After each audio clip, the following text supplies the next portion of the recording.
Gave him the, "That's my teacher." Did I tell you that I get texts all the time of, did you know your daughter is working in the pharmacy at CVS? Really? No. Yes. I heard about that.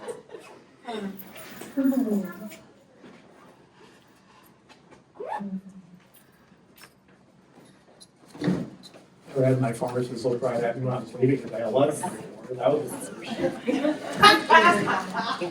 It's nice to meet I love you too. The new training. It's a customer Go service. all the way down almost to the door, The nice and haul to the left. We can pull like a control aid and say, my time.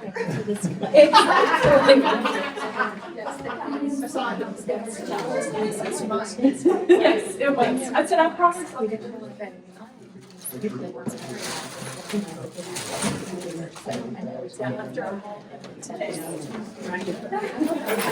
was a long day. It's good. Oh, that's the tower transponder one.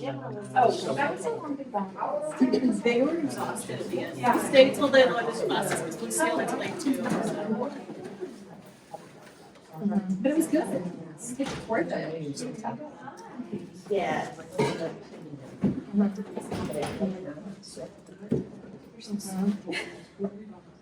Somebody looked at one.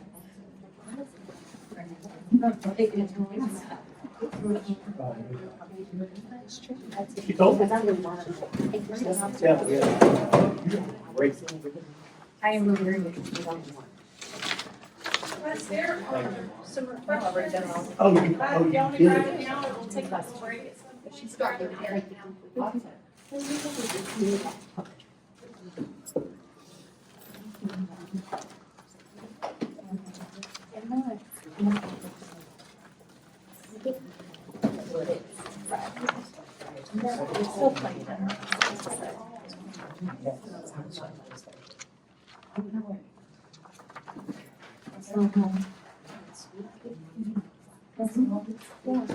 Where are we going?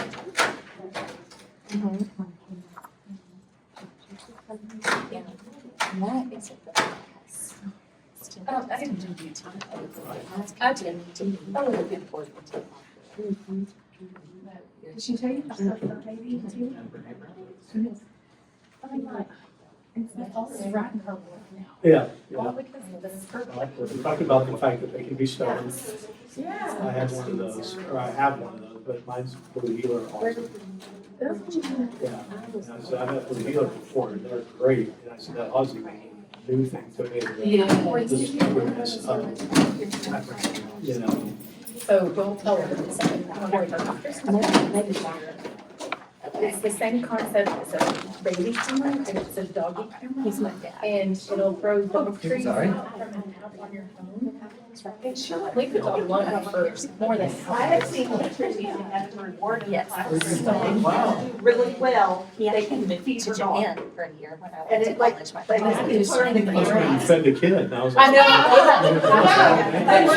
The kids earn enough points or whatever, and then they get to pull on the camera and feed their dog. That is So they have a Wi-Fi dog feeder feeder. for $99 at Sam's. With With the cameras that connect. So that's what we are. Yes. I want something. Yeah. I am so glad that they are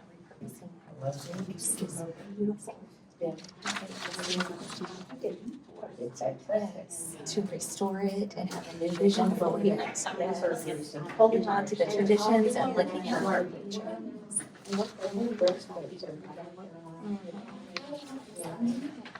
What's your heart? Yeah. No, I put them off and it didn't say which one was. And I didn't write it down. I can tell you. Yes.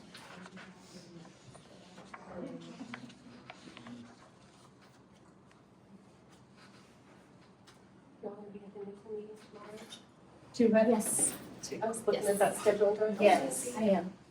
This is librarian's. I know, that one We're made me ready. short. Kath meeting last week and this meeting and then that meeting. Everybody's getting everything in before the holidays. Yes. It's gonna be long in the car. So. Yeah, I'm just deciding. Why not? when you're my friend. You're I think welcome. that's what, I think that's what the plan is, but which one first and which one second. Well, it was funny because I missed the last one, so I didn't know that Molly Idle had been presented. So I had emailed and said, I want to present on Molly Idle, and they said, oh, actually, she does present last time. I'm excited about that.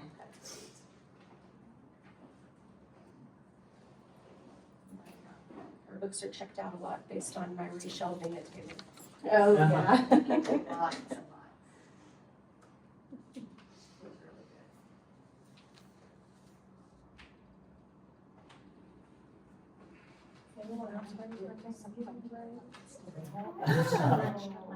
You don't remember that? The plan is to sleep there at some point. Yeah.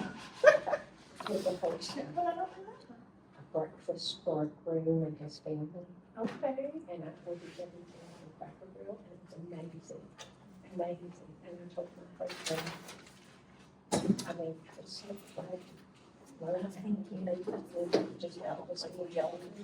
Oh, okay. Okay. Never change it over. I mean, anyway, that's really good. Got it. Thank you. Every year, it's so fun. So really, it's really something Special. Well, so right now, we still use the and as long as mom is able to cook, we'll do it so that she can cook a little bit. But So Paul's gonna be. hello. Alana, I saw you at the Wiley, what was it, was it musical? I was just your Wiley theater, that's. I know, I'm like, what have I been at recently? I saw you And- across the auditorium. I sure will. Yes, Newsies, Yes. probably the last thing I was at, yeah. That's right. Yeah, Hey, good job. They did. I I'm love so sorry. Did you have anyone? That was Mrs. Williamson. All the AISD employees, we all have a device, yes? AISD employees? Okay, and she asked to go ahead and log into the SLAC document to review, the books for purchase. Yeah. Well, go ahead and pull up the ones for purchase, but then also the list of the challenge books. The detail. Just because. Yeah, I think that's first on. Okay. And then if you need a device, she said help yourself to the Chromebook card for that. But I have a problem. Okay.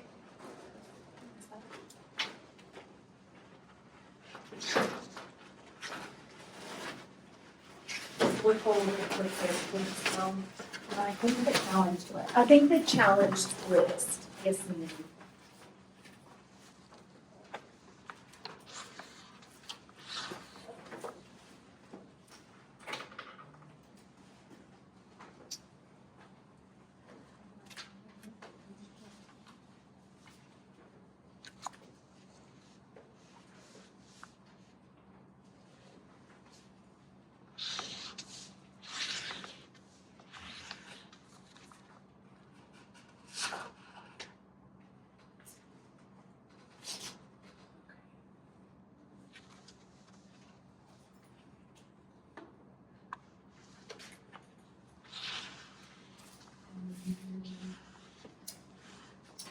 Do you know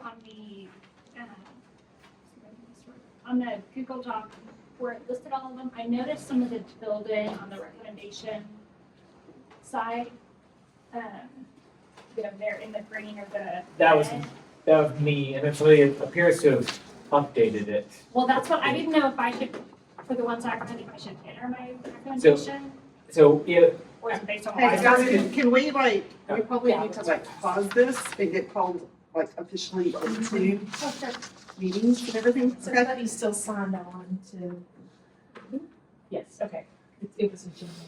Just so y'all know, this store stays open, since it's a public meeting. And if you need to use the restroom or anything, when you go out here, and all the way down here, you'll need the restroom, all the way down on the left, before you get to the exit doors. I think we're waiting on. Mike's here. Let's see, yeah. Yes, where's Jessica? Mike is Thank you for signing for me, sir.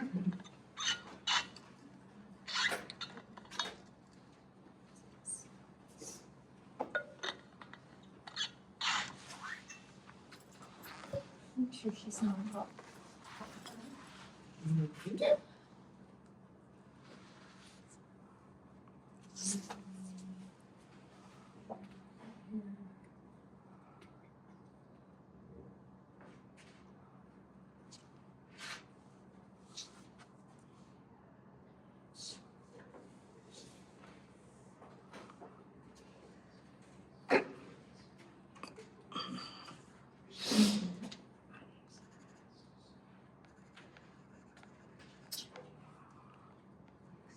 I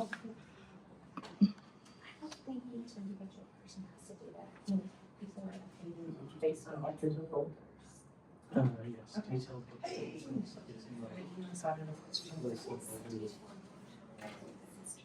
Sure. Revisit those challenges. Thank you. Yes, there's an agenda for you.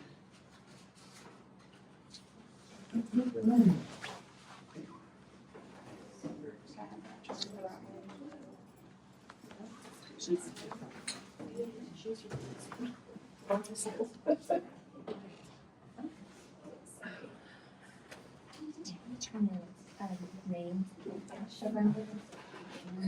I'll do something about that. What if I forget who I am? He'll remind you. Okay, thanks. SLAC. Should we go share with him?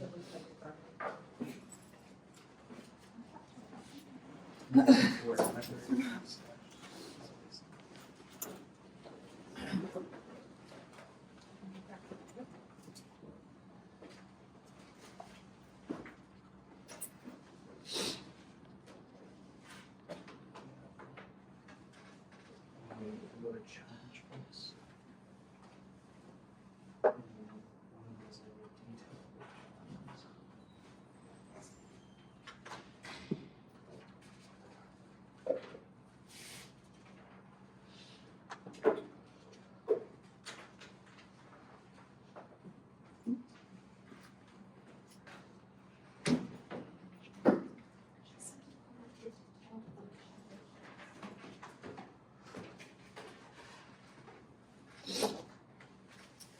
I think that's exactly where I'm.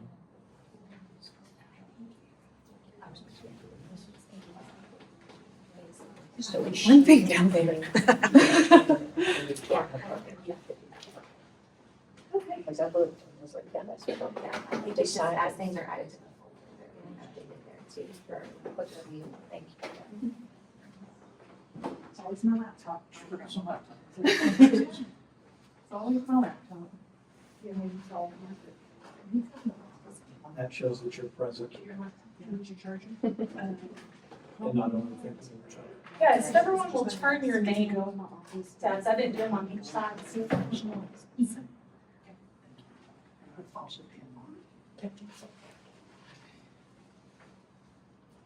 Okay. Thank you everyone for being here and we will get started. We are, just so you know, this is a public meeting. So like I said, that door will stay open. So if you need to come and go, that is perfectly fine. It is also a recorded meeting and it'll be posted to our webpage. And that iPad right up there is doing an audio recording. Just, okay. Okay. Start off by saying, just thank you for attending this meeting of the Abilene ISD SLAC. Members of the public are invited to attend. We respectfully ask that you allow our meetings to proceed in an orderly fashion without interruption. If a member of the public has a question about SLAC meeting agenda items, please contact myself, Lindsay Williamson, following the meeting. Okay, and you all have an agenda in front of you. You should. There's also some in the back. And we will get started. Most of us have already met, but just for the sake of this being our first official meeting, we're going to start just by having everyone introduce yourselves and your role on the SLAC. And you're welcome to tell your role either in the district or your role as a committee member. So I'll start off. Again, I'm Lindsay Williamson. I'm the executive director of secondary education here in Abilene ISD. Can I also recommend that if you're actually one of the 7 voting members, that you go ahead and introduce yourself in that role, please? My name is Julie Parrott. I am an administrator in the district, and I am a non-voting member in this meeting. Robin Hamilton, I'm a retired librarian from AISD. I'm a non-voting member and I'm here as a community member. Beth Pruitt, I'm the elementary library supervisor for the district, non-voting member. Kate Super, librarian at Abilene High School and non-voting member. Donna Lanier, retired librarian and educator, and I am a voting member. I'm Eric Lemons. I am a father of a 6th grader and a junior, both in the district, and I am a voting member. Mike Jones, I'm a voting member. I have a daughter, senior at Cooper, so I guess a community member and parent. Christy Brokaw, I have 4 kids in the district, elementary school, middle school, and high school, and I'm a voting member. Lisa Jessup, I'm a voting member. I have a son at Abilene High, a daughter at Craig, and a little one who's not in the district, but what I'd like to get back. I'm Alana Jeter. I'm also a community member, parent, and have my youngest is a senior at Abilene High. I'm Wes Rocca. I'm a community member, voting member, and I'm a parent of a student in the district. I'm Jimmy Klug. I'm an English teacher at Cooper. I'm a non-voting member. I'm Anita Marquez. I'm a teacher in the district, and I also have 4 students in the district. I'm a non-voting member. I'm Patty Blue, I'm Associate Superintendent for Curriculum and Instruction here at Abilene ISD, and I'm a non-voting member. Thank you all. Just so you're aware, with this being a public meeting, our meetings are posted to the webpage, along with the agendas and meeting minutes, and the recording from this meeting. Just want to be very transparent with that. That will be posted within the next 10 days. Our next item is just to review SB 13 and what that means, and just a quick overview of that. Some of the things that are in SB 13 and how it applies to our everyday operations. So the main purpose of SB 13 is to increase parent rights and oversight of the books that their students are reading, and have a little more voice in what's going in and out of our libraries. Also, parents and community members have the right to challenge library materials if they find those materials objectionable. Once that happens, books are removed from circulation while they're under review. So all of our challenged books have been removed from circulation. This also requires, our district decided to implement a SLAC, which is a local school library advisory council, and that is made up of all of us with required voting members and then optional non-voting members that are our school employees. Any decisions that are made in this room by this group of voting members, those recommendations go to the school board, and the school board has final approval of any purchases or any removal of library materials from our library catalog. Part of SB 13 is that it prohibits school library materials that contain indecent content or profane content according to the bill's definitions, which those are posted in the Google Drive that you all have access to. It also increases transparency for parents. Parents are able to see all of our school library catalogs online. We also have it set up. Some of you, if you have kids that go to the library often, may have noticed that now we have it set up to where anytime a student checks in or checks out a book, the parent gets an email of the title. And then we also have available to parents a parent portal that allows parents to log into their students' information, not their personal account, but their information, to see their checkout history. And parents can also search by title and block any books that they do not want their child checking out from the library.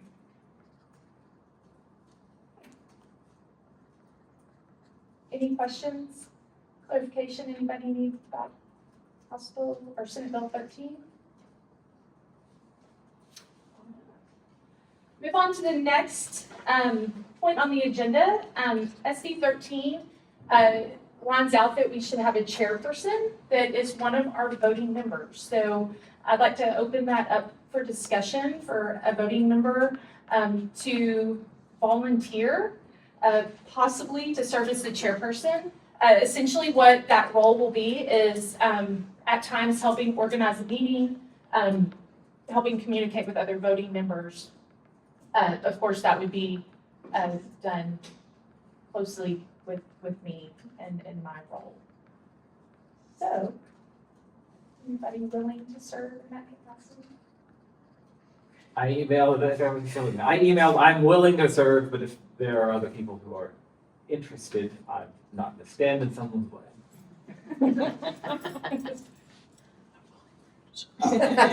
He's willing for me to serve. Nominate Eric. Does anybody have any objections to Eric Lemon voting as a person other than Eric? Okay, then if there are no objections, then we will, at our next school board meeting, I'll continue to run this meeting largely. At the next board meeting, we'll have our board approved for Eric to go into the role of the chairperson of SLAC. Thank you. Congratulations. Well done. Okay, next on the agenda is would like to provide an overview as we move into approving books to be purchased for the library and into considering some of our challenges. I've asked Kate Stover to just go over an overview of the book selection and reading criteria that our librarians follow. Okay, thank you. And this is in our shared folder as well, but I'm going to read it quickly so we're all on the same page as we start the process. This is from EFB Local Policy, which is from TASB, created by TASB. They create the policy based on TEA and SLAC standards and the legal requirements for school libraries based on state law. When developing collections, we should consider the age groups, the grade levels by all students on a campus so that we have material for everyone. Library collections shall present multiple viewpoints related to controversial issues, provide a wide range of background information that will enable students to make intelligent decisions in their daily lives, include accurate and authentic factual content from authoritative sources, have a high degree of potential user appeal and interest, offer a global perspective that promotes equity of access, represent diverse viewpoints and ethnic, religious, cultural groups of the state and their contributions to ensure the collection embodies the background of all students, enrich and support the TEKS, taking into consideration students' varied interests, maturity levels, abilities, and learning styles, foster growth in factual knowledge, literary appreciation, aesthetic values, and societal standards, and encourage the enjoyment of reading, foster higher level thinking skills, support personal learning, and encourage discussion based on rational analysis. So that's what we want to be represented in the collection. When selecting material, we consider reviews from professional journals, national and state award recognition lists, library science experts, and highly acclaimed author and literacy expert recommendations. And we look for a coverage of topics, authors, series, or genres that could fill gaps in the collection. We have a part in here about parent involvement. Lindsay touched on that also, about the addition in the Destiny software. We've had in the past where parents could still limit access of their students, but they would have to contact the librarian to do that. And now that's, they can do that directly themselves in Destiny, as well as the emails that they can get notifications when their child checks out books or put restrictions on what their child can check out. Libraries shall not include harmful material, and material is considered harmful if all three of these are true. When taken as a whole, It appeals to a minor's excessive or unnatural interest in sex. It describes sexual conduct in a way that is clearly offensive according to prevailing community standards for minors.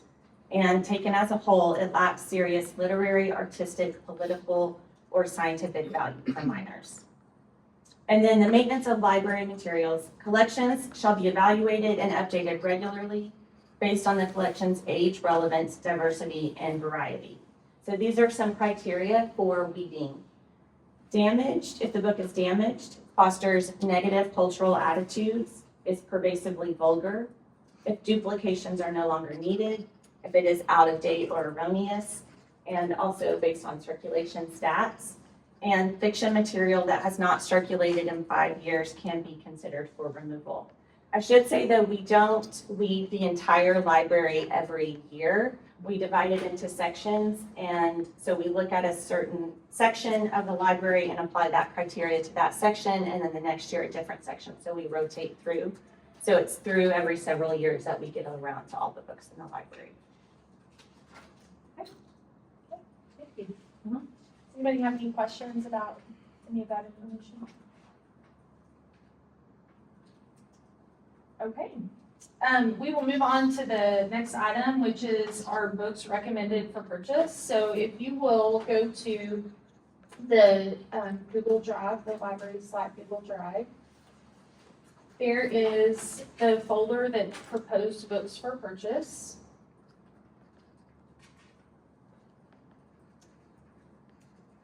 Okay, is the middle school list in this folder? We didn't do a Google Doc, we shared it in Tidal Wave, Okay, okay. the special consideration. Okay, okay, yeah, we can pull that up. Okay.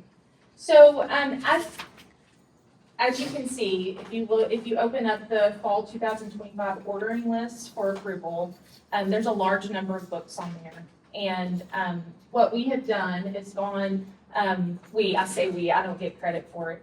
Our librarians have gone through and any books that are questionable. So, for example, for our high schools, young adult is typically the audience that we look at start with for those books. Well, there are numerous nonfiction books that are labeled as being for adults, and that could be like a cooking or crocheting or a sport about a sports or an athlete, just anything like that. So there's some books like that, but then there may be some other books that that it doesn't hurt to have an extra eye on. So if what our librarians have done, have kind of gone through those books, any of them that are out of the I guess, ordinary categories that they look at, and have highlighted some things about those books. So when you look in the proposed book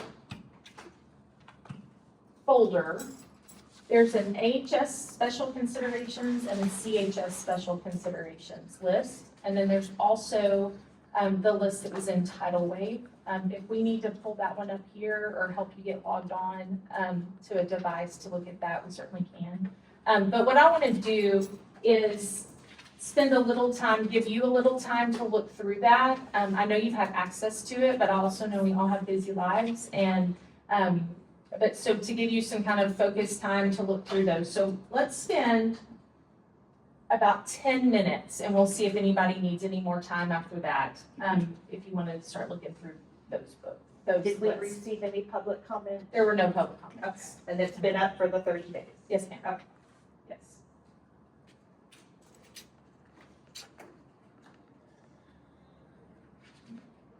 As you're looking, if you have questions, feel free to ask Beth or Kate.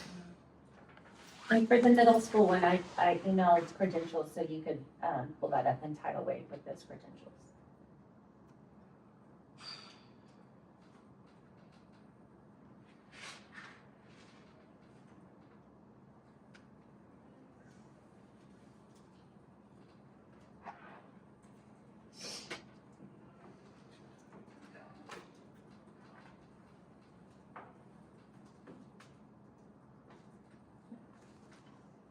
Once you get into the Tidal Wave account, if you go to Save List, and then it's right there, November MS for middle school.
I was up to me.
I'm not finding that saved list in title. Did you log in with the new one? Yes.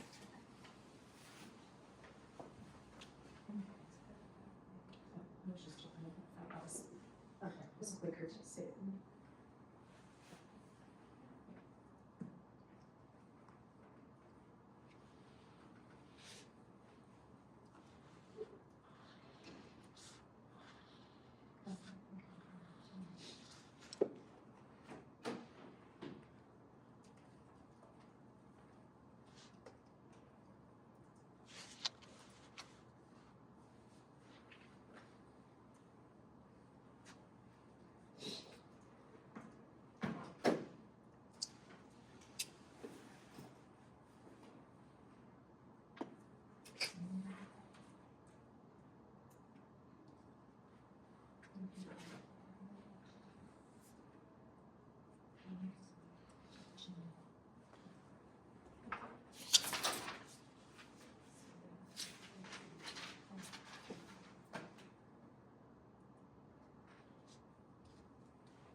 Yes.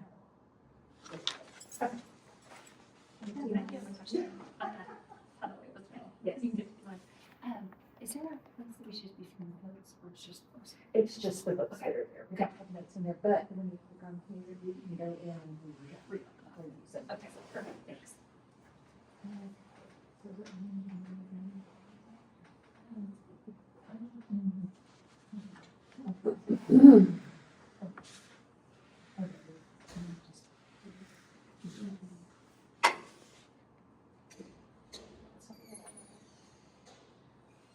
Yes.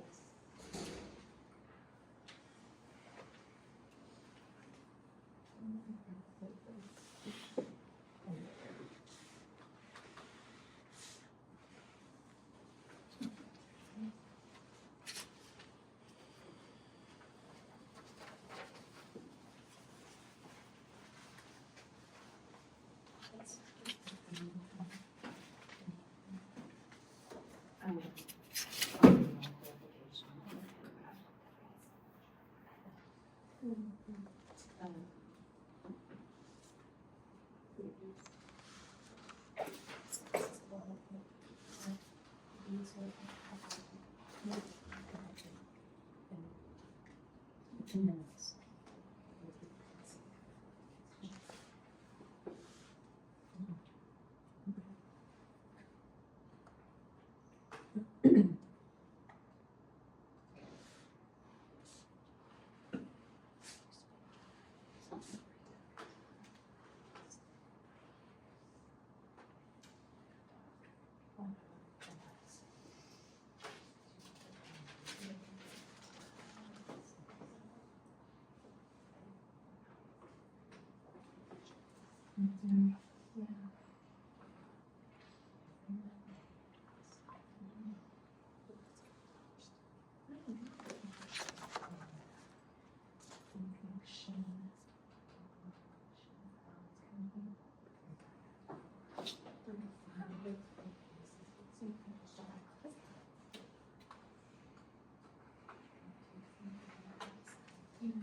Do y'all need more time?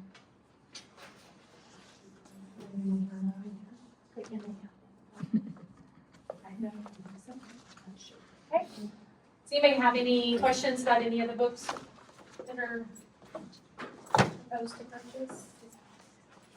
The middle school list, my understanding is the ones that were called out, the intent is that they would be in if they're YA, they'll be labeled as such and only available to 8th graders. Is that for just those called out or all of those that are YA? So like, for example, I know like Maze Runner's on the list and isn't in the special considerations, but is YA.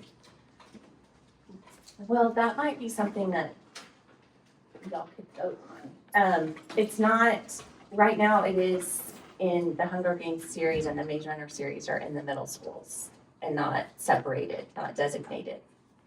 So if that's something that we need to do moving forward, we can. Those were ones that we specifically thought would be best for an 8th grade and above. I don't have concerns there. I'm just curious, just so I understand what's. Right, the ones that we separated would be for that. Now, it's also just take into account, this is what this company is labeling them Yes. as. And they do make mistakes. They had a book that was released last week and I went to look it up. And all the recommendations and reviews said grades 3 through 7, 3 through 6, but then they had mislabeled it as young adult. So I screenshotted it and sent it off to the company and said, hey, can you review this? This is not all matching up. And they emailed back and said, oh, so sorry, we fixed it. It was our mistake. So, there are some things to take into account. And it can be within a series. Kate and I were looking through books this morning, and there was a series of books that were 7 that 2 of them were rated upper elementary, 2 of them were middle school, and then 3 of them young adult. But they were all about a graphic novel about Animal Crossing, the video game. Oh. All right, why? But all the grade level ranges were the same, so I don't know if different people reviewed them. And so that one category is not always a hard and fast. Sure.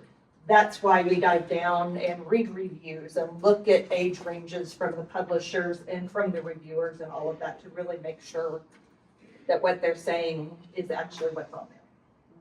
But those that we put into this middle school special consideration were specifically to get a YA and B checked out by 8th graders. Okay. I did have a question on a couple of them. Influenced, 2 of the 3 recommendations seem to be for 9th and up, so I wondered whether it ought to be included in that 8th grade list. And then Night Owls probably just reveals my prejudice against horror. Kids I thought it was they love untouchable that I the do. scary books, yeah. There were several I like it.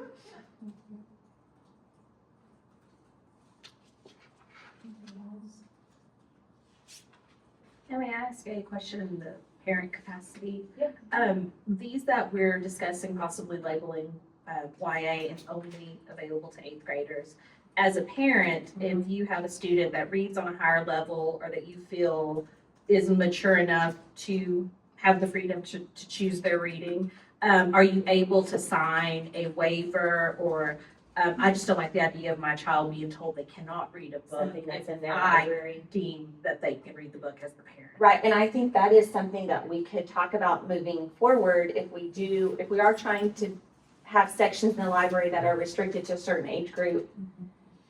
But some parents don't want the restriction. You know, it's kind of like we added the part in Destiny where you could restrict books for your child. Yes. But I would think that a parent letter and having documentation would be enough, but I don't know if that would Yeah, fit. let's look into that. That's a good question. And we'll try to get some more information on that and we'll add that to the agenda for the December meeting. Yes, that would be very important. Good time.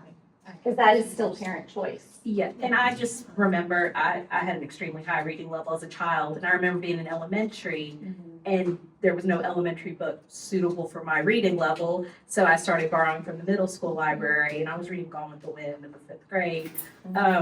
But my children are like me, they're big readers, and I want them to have access to interesting and things that are appropriate for their mental state. Right. They don't need to read little kid books in there.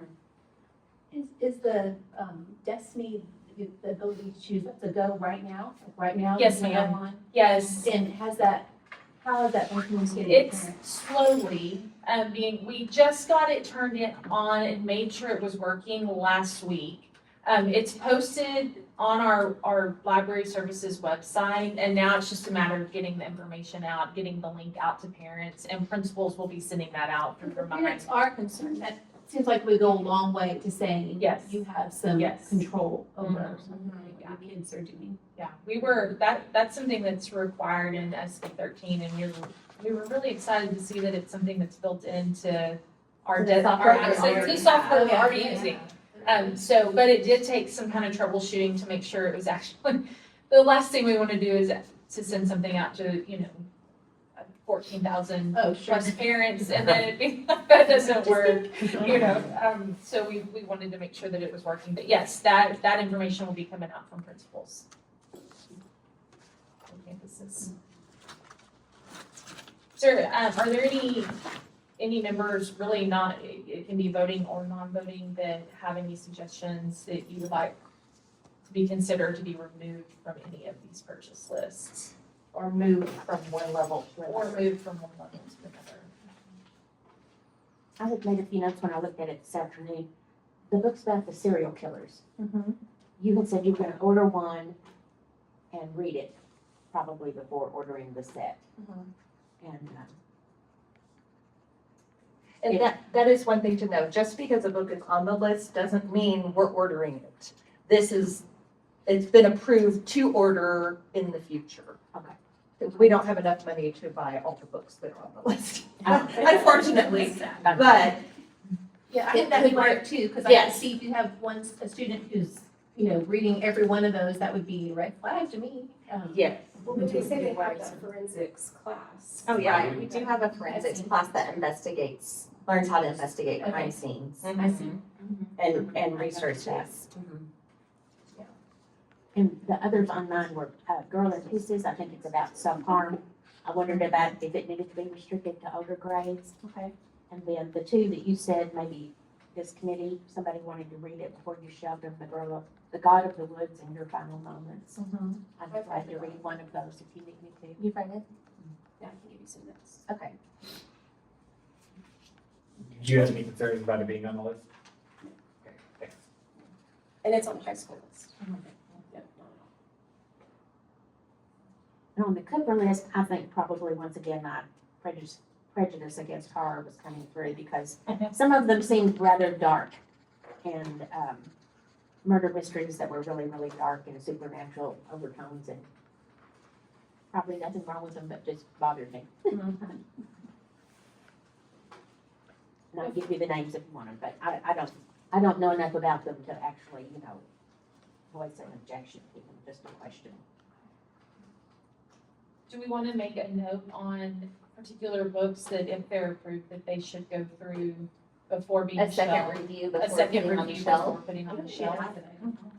Okay, so if we wanna name those titles, in case you're wondering, Miss Parrott is not over here working on, catching up on her emails, she's the one taking the meeting minutes. But if you wanna, name those titles, we'll make notes of those to hold to shelf, assuming that we. Yeah, someone on the committee could read them before we put them on the Yes. shelf. Yes, okay. I have written down influence, girl in pieces, You want me just to write you a list? yes, God of the Woods, And your my final- final moment, Your final moment. your final moment, And night owls. night owl. I knew I had this one. On the Cooper list, pick the lock.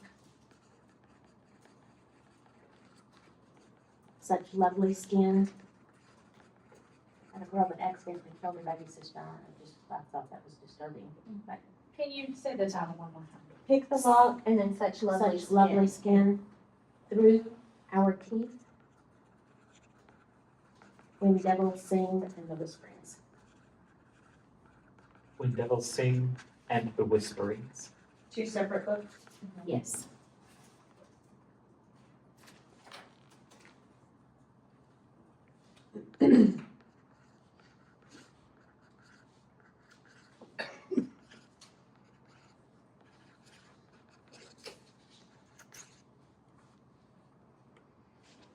We will make that note on those lists. Anybody else have any concerns or comments? Did you want to add the true crime books to that as well, or did you want to do that differently? Well, Kate said she's only going to order one and look at it before she orders the rest, so. Okay. I would trust her judgment. Especially since she's ordering for a class. Is that class a certain grade level or ninth graders, ninth through 12? I don't think they can, I'm not positive. It's typically juniors and seniors. Yeah, and- because and it's an an elective and they have to get elimination. others out of the way first. Also, do they do that at the high school? They have some that are for older students versus younger? and- We haven't yet, but we're probably going to add that based on this committee. Is that Abilene High, or I know that Adams had a class for that as well. For forensic science? Yes, Abilene High Yes. Cooper have it also. Yes, all three high schools have it.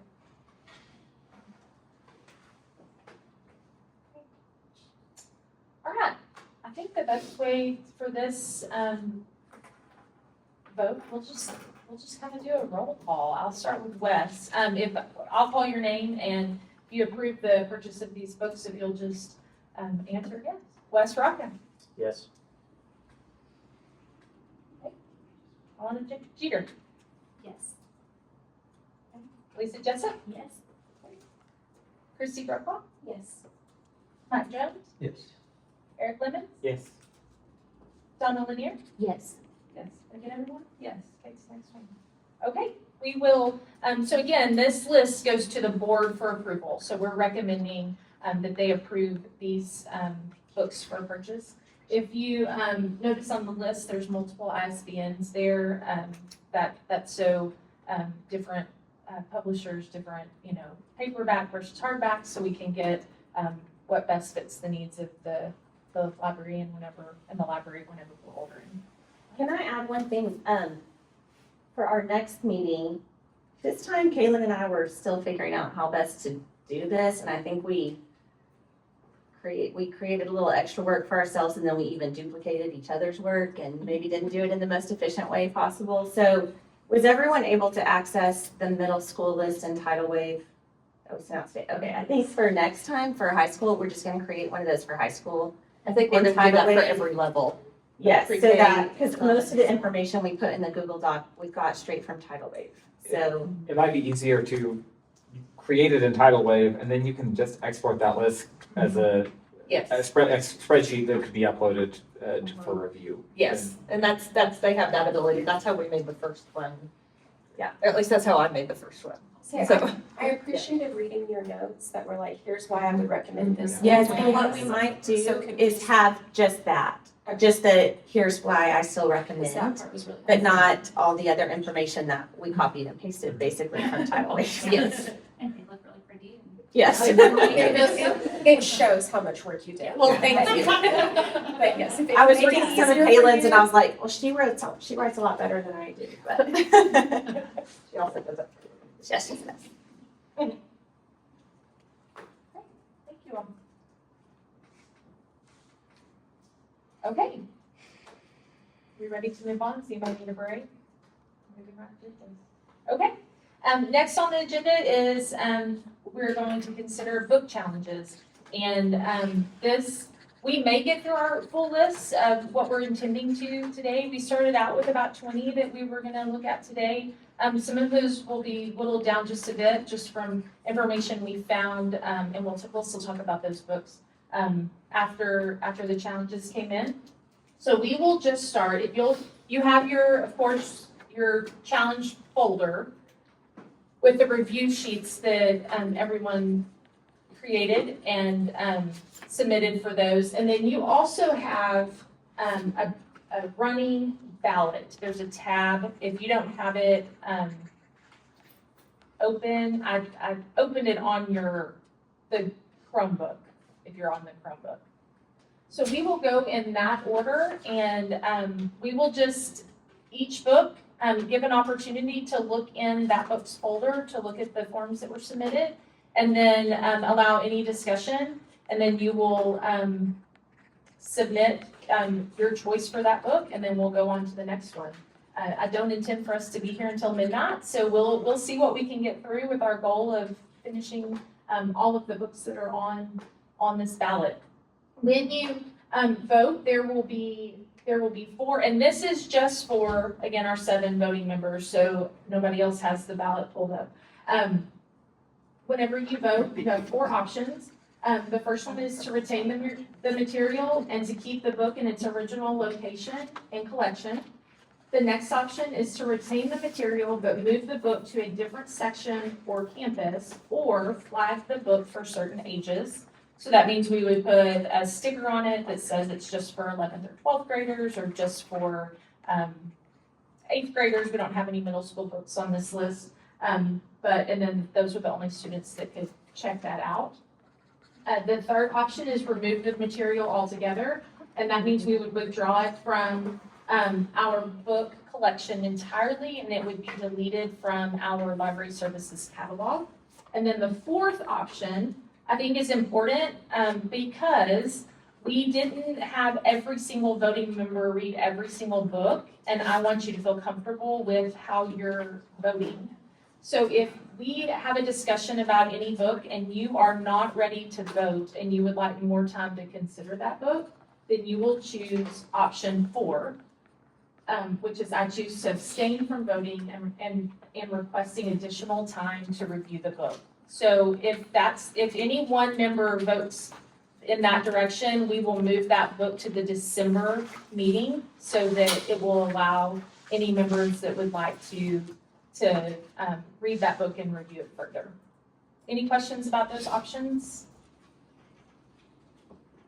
So we are doing this instead of a roll call vote on the book? Yes. And then in the meeting minutes, it will be posted more details about voting, but this is just the best way that we could kind of come up with to be efficient with our time. I also think it's important to be able to vote as you feel and not be pressured. So I think that's important too. You can submit your vote and however you feel you should. And I would like to add that we did run this past our attorney before proceeding this way, so. Okay. Do you have one question on the form itself? It Yes. says we're signed in as this. Yes. However, it said draft saved as soon as I logged in, so I feel like we're all overriding Because each other. it's all the same account. We're overriding It's each other updating. in real time. They told me it would do separate responses. So Yeah. it Like, will did I just begin erase with your its, name? Yeah, so that's exactly it. I just erased someone's name, my own. yeah, so it may mean that we need to keep track and then at the end, everybody go through and. Okay, so thank you for pointing that out. If you will, if you want to keep track on a sheet of paper, just to make sure, and if I need to, I can share that, a link of that individually at the very end. And I can probably do that here in just a second whenever discussions start, to your individual emails, if we need to.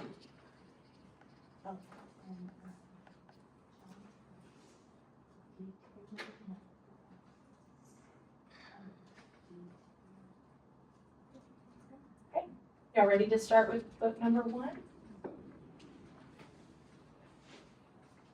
Okay, the first book on the list is I'm Not Your Perfect Mexican Daughter by Erica Sanchez. And if you would like to open the folder, if you will please open the folder.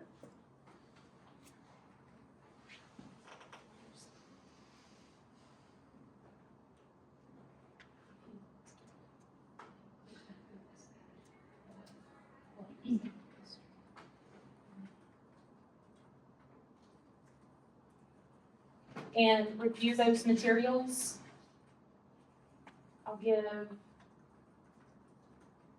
We'll start with 3 minutes, and if you need more time after that.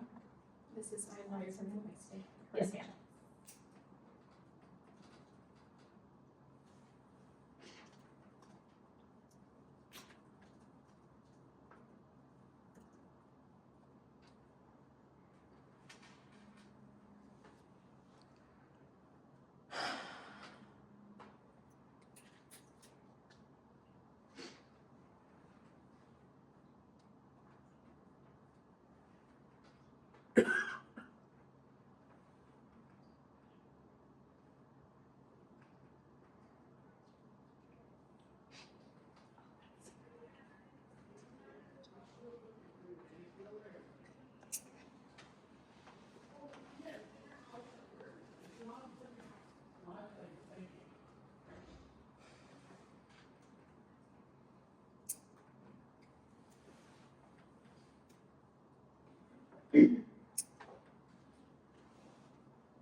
I'm realizing that I was taking notes in a different place before and we got this form. So I had some notes that I didn't put on mine, if you would like to hear them. Yes, yeah, sure. So I wrote, as a summary, this is entirely appropriate and relatable for high school teens. The main character makes both smart and stupid choices. She tries drugs and alcohol and doesn't enjoy them, has sex with a boyfriend and uses protection and doesn't have a great time. She grapples with grief, expectations, poverty, food insecurity, major depression, first love, and coming of age as a first-generation American with undocumented parents. She gains empathy and insight into her parents and her sister and a friend she initially judged. She is a good student with goals and follow through, and she's also sometimes selfish, short-sighted, and whiny. She is a teenage girl.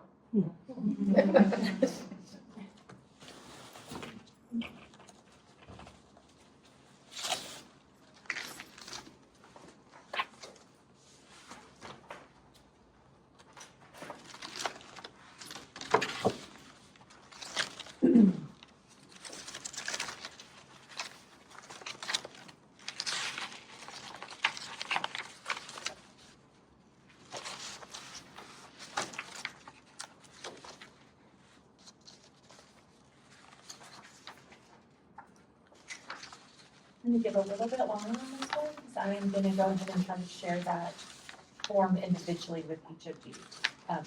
So.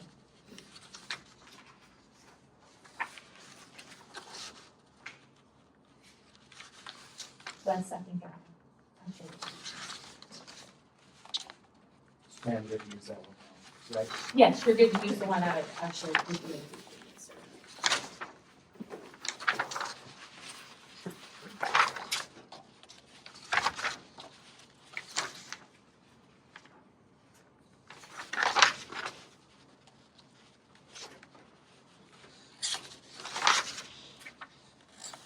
So now I became John Lanier pretty quickly. Yeah, like just 1 second. I'll share that with you. You might not want credit for my voting.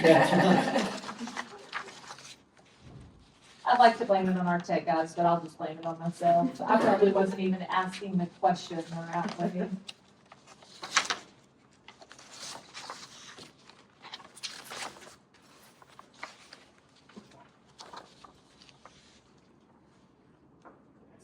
point, if you just want to make notes on the side, and then afterwards, we'll go through and let everybody make sure they get voted.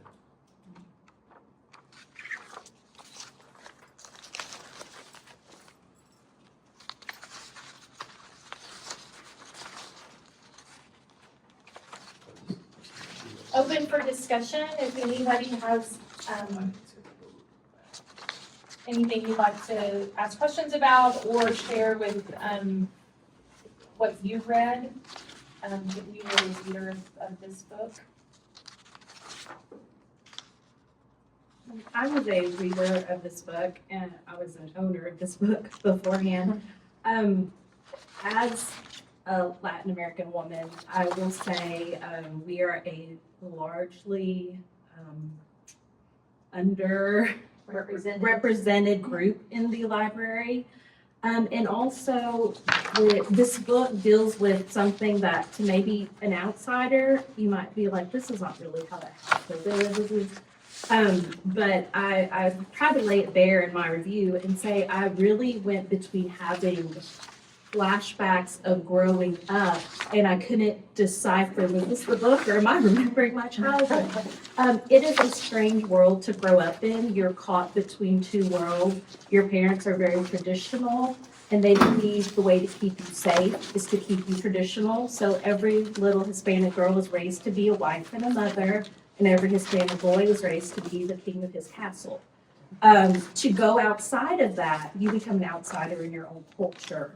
So it is a very painful and hard place to be an adolescent because you have all the feelings, all the emotions, and no one in your family understands. I was told not to go to college. It was a big fight. My parents would not give me their social security numbers to fill out the FAFSA because they thought I needed to get married and have babies. So I'm trying to break the cycle, and books like this give you the strength to break traumatic cycles.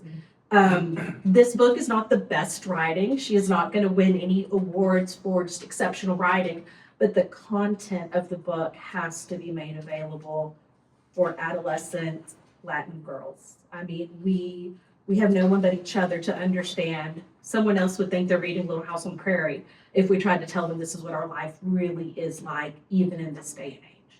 So from the perspective of someone who's lived it, please don't deny these girls the opportunity to realize I am not a bad person to want a better life. That's just. Yes.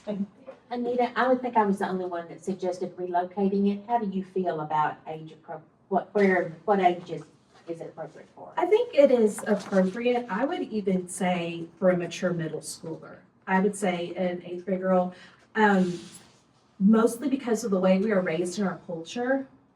By the time, especially like our family in Mexico, they're being married off in middle school.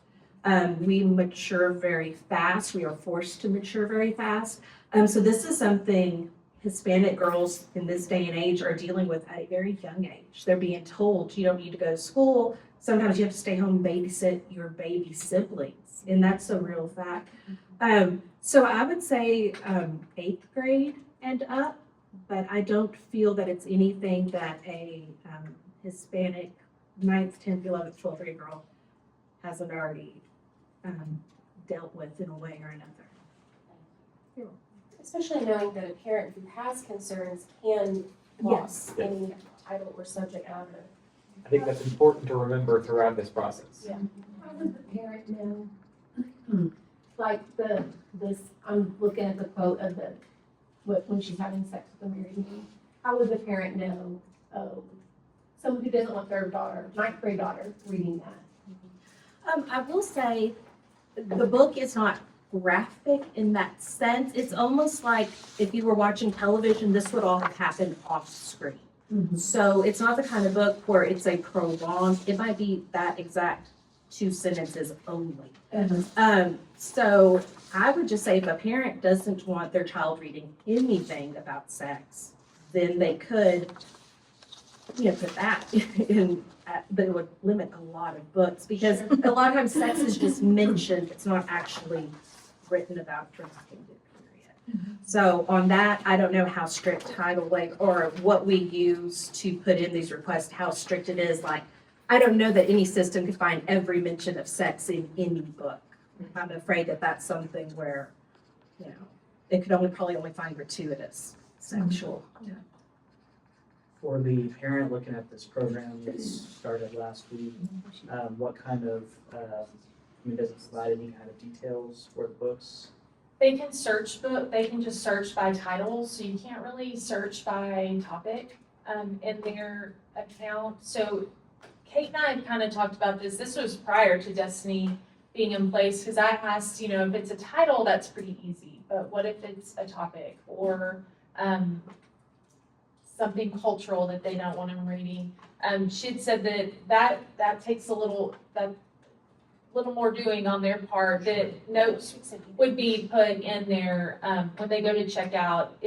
Kate, correct me if I'm wrong, but it would pop up and say the student shouldn't read X, Y, Z, and then the librarian would step in to have to do some research. Right, we could put a note on their account, and then when they come to check out a book, we would have to, like, I would probably have to pull up the book and title wave and do a little digging.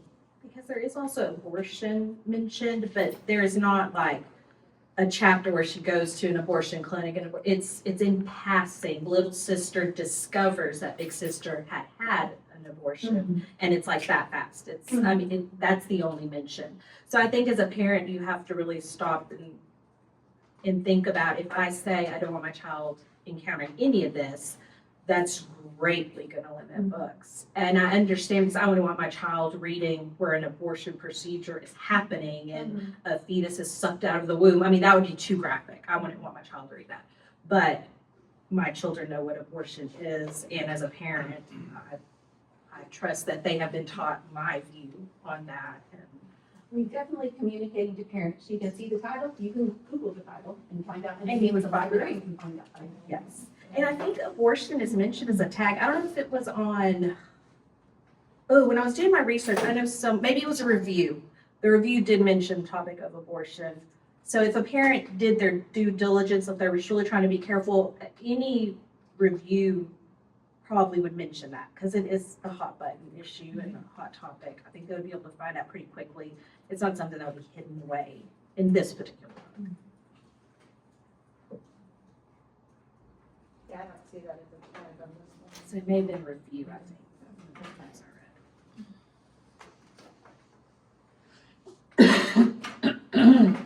Do you have anything else? I shared that form with each of you, so if you'll close out of the shared one, you should have access to it through your email. If you can get to that.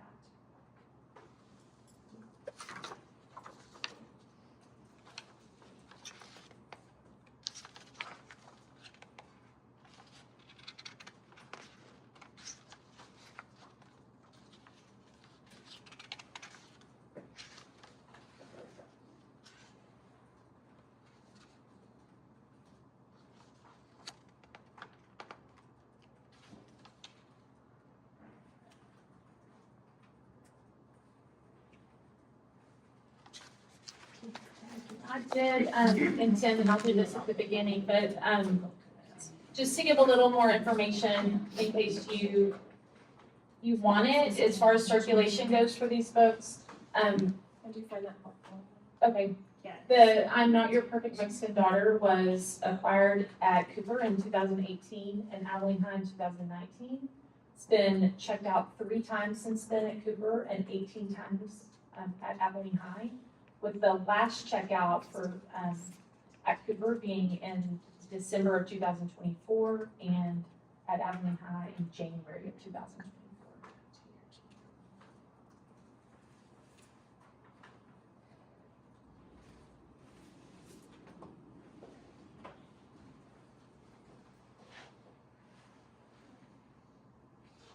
So do they need to get the form through their individual email accounts now?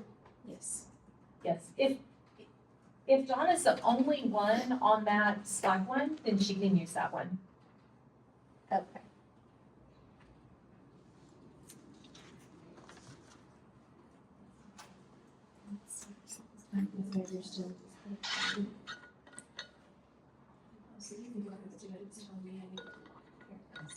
So you could just use this one actually, because everyone else is on a different one. Okay, So you can do that. all right. Thank you. Cool.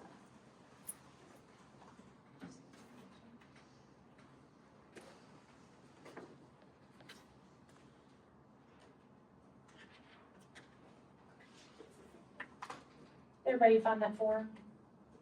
Okay, we ready to move on? Number 2.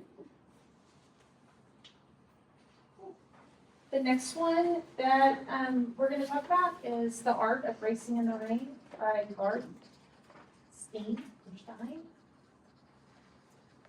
And some details on this book. It was acquired at Cooper only in 2020. Since then, it has not been checked out at all. And it actually hit the 5-year mark during this process. I believe it was purchased in October. So might want to consider that when thinking about this book. But we'll take 3 minutes if you want to go in and look at information on this book. And I think Cooper also has this book in the young adult adaptation. Is that correct? I don't have that. Okay, let me look that up. The racing in the rain. Yeah. I think that's correct, but I'll clarify that.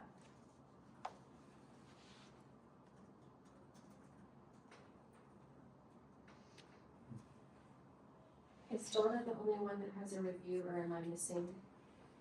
So Jimmy had one and Lindsay has one. I have And one. I am not seeing, I guess mine didn't save. Oh, I see Lindsay's. And those of you who are not familiar with it, it's told from the point of view of the dog. So the descriptions of things are from a dog's point.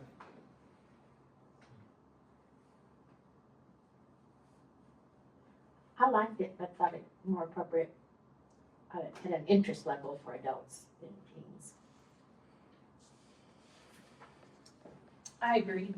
I thought the same. I thought it was an okay book. It does have it is rated an audience and adult in Tidal Wave. And if students are checking out that are obviously not interested. Right. in it, My so- recommendation was to remove on questionable audience of it being adult, and it does currently meet our weeding criteria. It's not something our students are interested in. I put remove because I thought a public library, anybody can look, yes.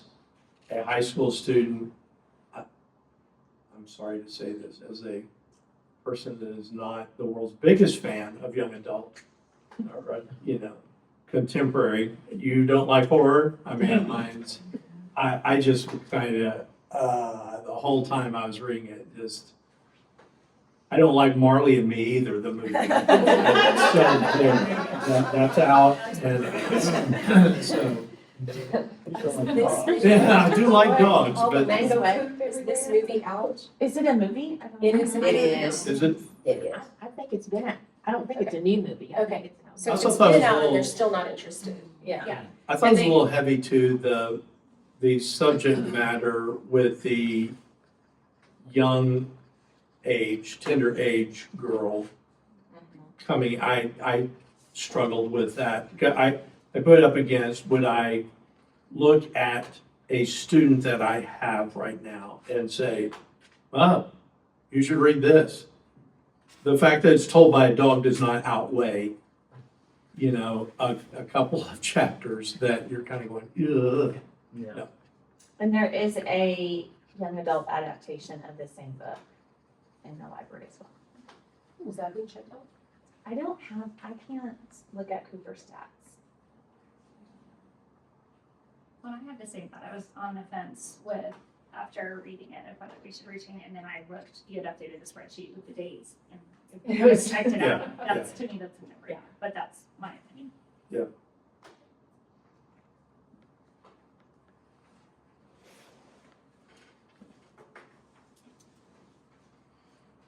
Anything else before we move on?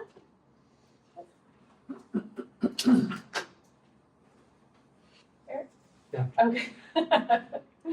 Okay, next book is The Bluest Eye, read by Toni Morrison. And stats on the blue side, it was purchased for the Cooper Library in 1996. And it has since been checked out 11 times, with the last time being in April of 2021. But it is on the AP list. It is, But- yes, just to clarify on the AP list, it's not a required reading. It's not on our district's AP list or even their suggested book list.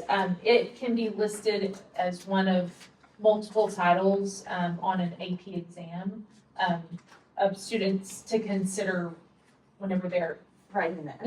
when they're preparing. Do y'all understand the AP suggestion, what that is? That is not something that as a 32-year AP teacher, that is not what we put out. That comes from College Board. That is, and they give you a list. As a matter of fact, I instruct mine. It takes minutes to read the suggested list, and they'll sit there and look at we've read 5. By the time we get to the end of the year, well, there's probably 30 books on the list. They're gonna look at the first one and go, I haven't read it. Second one, they're gonna question what they're doing. The third one, they're gonna question what I'm doing, and then the fourth one, they're gonna say, oh, I quit the test, and I tell them, don't even look at that. So it's not us saying, oh, this is the book that should be read. I think it's the level of reading that's expected of an AP student. And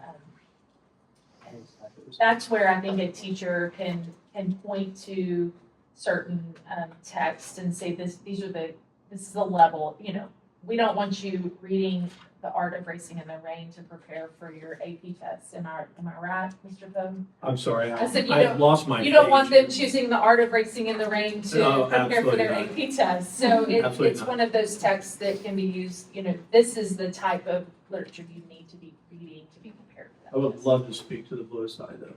Okay. You have a short list of Nobel Prize winning African-American women. It's a voice. And she's the first. And she is spectacular. I mean, she is the first and only novelist that you will find with that. And so, as much as you were speaking a moment ago to the Latina experience, she speaks to an audience that does not have their voice heard ever. And what it means, I've never looked at someone and thought to myself, if only I had that feature about them, I would be accepted societally. I think that book is really, really, really good. And I'm not Toni Morrison's biggest fan, but this is better than I think this is, for her, I think her best work. It hits. It's good. I agree. It was absolutely stunning. Yeah. And I think I'll be thinking about it maybe forever. It certainly leaves an impression. Yeah. And not, I don't mean that in a negative way. It is hard. It's one of the hardest books I've read. Yeah.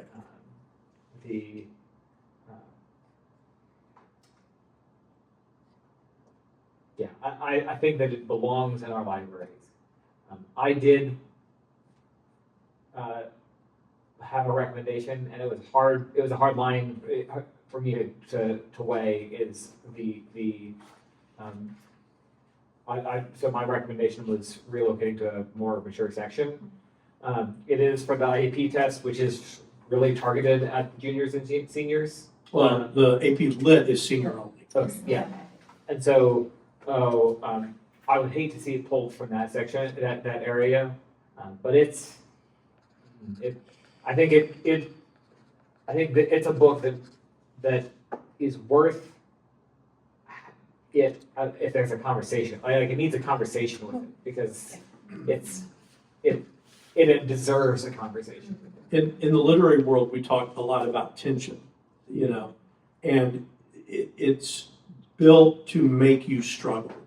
This is what, going into this book, I thought I believed. This is what this book is presenting. And so the tension comes back and forth. And I walked away from that one going, I struggled with some of that subject matter and walked away from it going, I think I'm a better informed human, male, white, let's call it all out. Sure.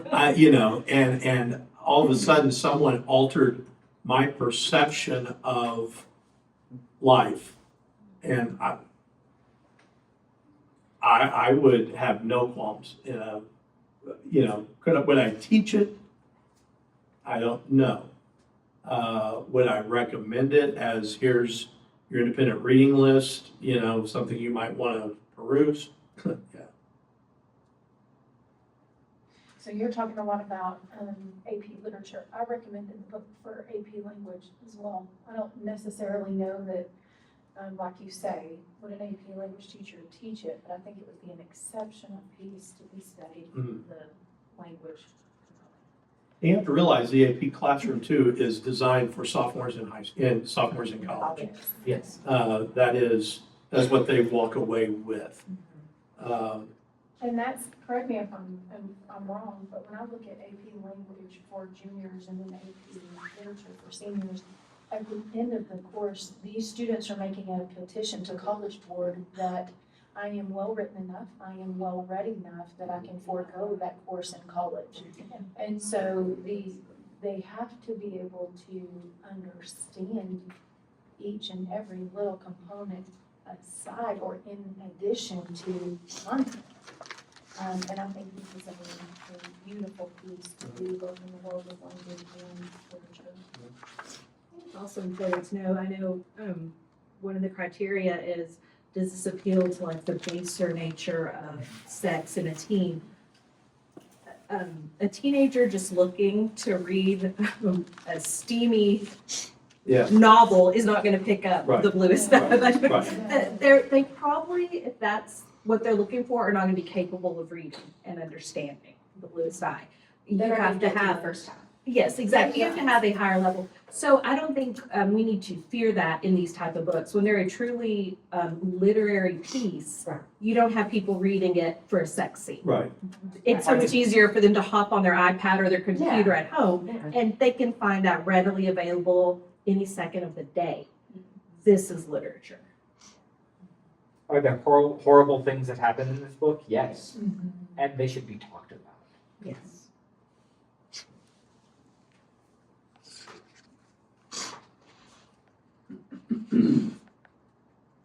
Anybody have anything to speak to on this book as far as, you know, the actual definitions of harmful, indecent, age appropriate? When we're looking at those factors, if it should be in our library or not. Anything to add to that as far as if it meets the criteria, as wonderful as a book as it may be. It wasn't on my reading list, so. No, I don't think it says that it had a literary value. And there is a difference between pornography and erotica versus, and especially the first one, which I didn't read, where you talked about it's mentioned, but it's not, it doesn't go on for page and page and page, you know. There's a difference. There's a big difference. I mean, the Bible. If we're going to censor, the Bible contains so many of the things that we're talking about. But we don't censor that. I wouldn't tell my child, you can't have a Bible because I don't want you to read about this murder, or I don't want you to read about this sexual act. It is in there, and the Bible is probably, in my opinion, as a Christian woman, the greatest piece of literature. I don't know how many copies of it I have all throughout my house, and I don't worry that my daughters are pulling it to look for sex. You know, that's. I agree with you. At the same time, just reading the pull-out quotes. Right. There's a substantive difference Right, between. but I think that sometimes, if you pulled it out, you know, it is appalling, but if you've read what that character is going through, et cetera, and I've not read this, I'm just saying that some of the ones I read were trash, and some of them were like, this is a piece of literature, And unfortunately, these are some things we had to survive through. It's based on her story, her personal story. Of Morrison's? Yes. Is that, so that's No, how I I. think No, Okay, Education. okay. And the basic premise, it's about, it's centered around a young girl who goes through some terrible things, but it talks about all of the people around her in her life and talks through each of their stories. So it's not just a story about one piece, but it's a story about all of the pieces that make up that piece. I think we could pull out the worst of any book. I could pull, if I took the one thing you were the most ashamed of and I put it in context, this is what I know about Mr. So-and-so. And that's what everyone read about you. So they would make judgments. But if they were to read you in your entirety, they would know we're human, we're flawed, we make mistakes.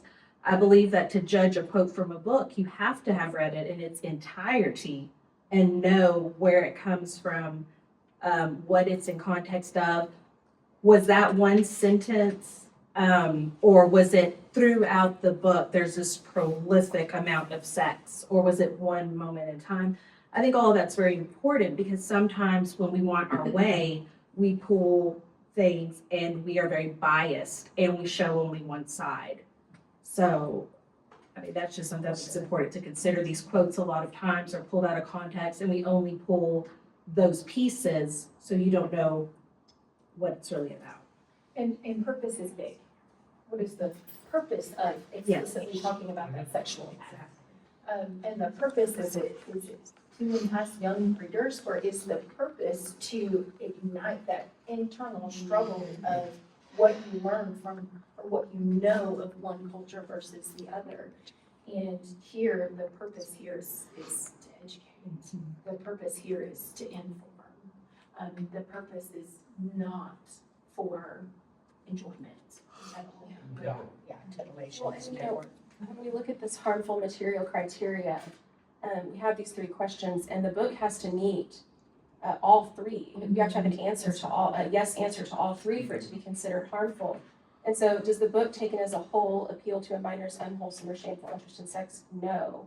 Does the book depict or describe sexual content in a way that is clearly offensive according to prevailing community standards for minors? Yes, but it is not portrayed favorably. It's not like the rape of a child is great. It's this horrible, horrific thing that tugs at your heartstrings, and you see this girl descending into madness and you're understanding why. Does the book taken as a whole lack serious literary, artistic, political, or scientific value for minors? No. So it doesn't meet the criteria for harmful material, though there are difficult passages. I'll also say that I was like you, I was always reading above my, level, always, interested in books that were for adults when I was a kid. There are things that I was able to read as a kid that I can't read as a mom. It hits you different. Yes. And just the experiences that you have and the way you feel about your children, they are more capable of taking in some of these things. And I think it grows their empathy, definitely grows their sense of what can be done with language and craft, writing craft, in this sense, in a way that, like, if I were reading this book now, this is the one that took me the longest to read, though it was the shortest book on my list, because I needed to take some breaks from it. But I think my 16-year-old could read it a lot faster and not have as hard a time with it. But I would let my 16-year-old read it. I would encourage my 16-year-old to read it. And at the end, she'd be more empathetic and Yes, the better person.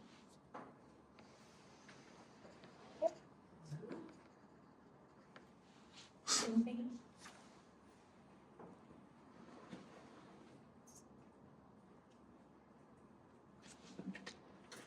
Can we take a little break? I need to take a bathroom break. Let's take a break now. That's great. Please grab, there's some food and drinks back there. Please feel free to grab whatever you like. Let's take a 10-minute break. Okay, first.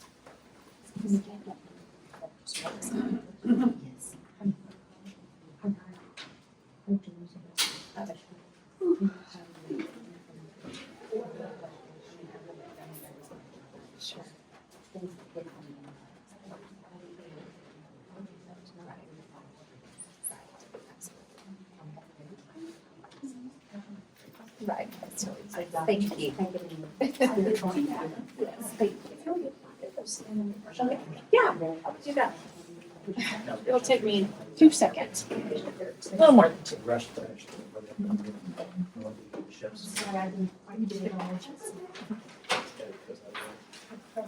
That's the secret. Or at least open it first.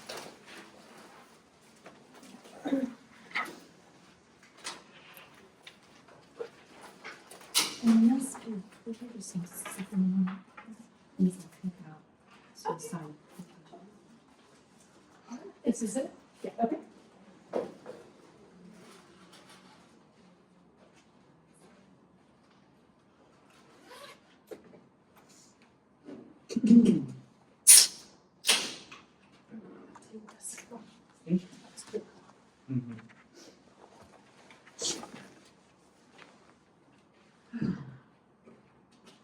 I think the small one has some ice in it, you can just put it in the cup. There's a few cold drinks, I think, in the big one. I'm just not sure what's there.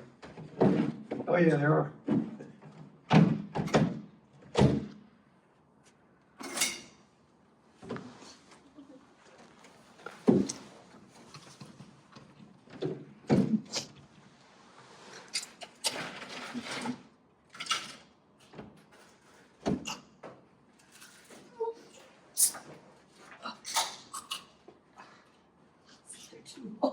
You okay?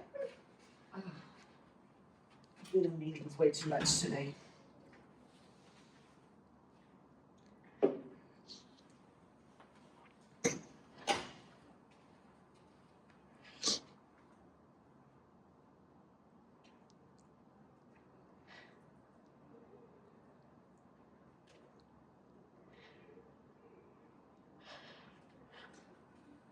I'm right here. Sorry.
She got the last one. No, she's still working too. You what? Is she still working with you? Oh, yeah. Yeah, I think just you gave, you can keep them. I've been pretty slick for them. Right.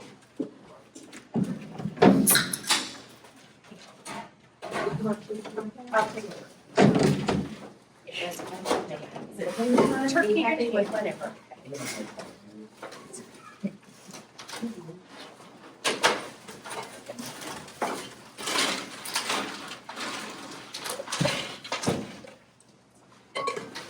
Nice. Yeah.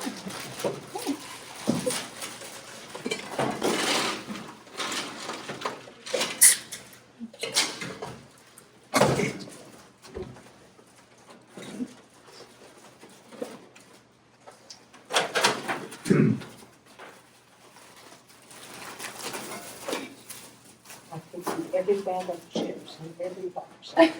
You love salty And caramel salt and not cookies. Unfortunately, and when I always want whichever one I didn't just have left. Well, you can have mine. You don't eat chips? She's running. I was gonna say. Bessie, borrow me those. Would you like some cookies? No, I'm good, thank you. Would you like the cookies? Oh, thank you. And thank you. Save for them. Would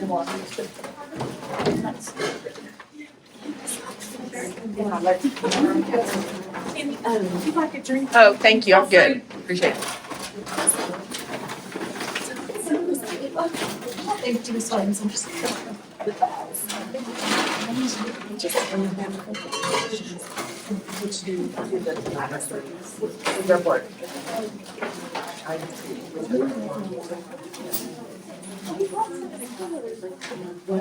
Lori would like to bring I you didn't think it was what it is. She said, no, I put some in it.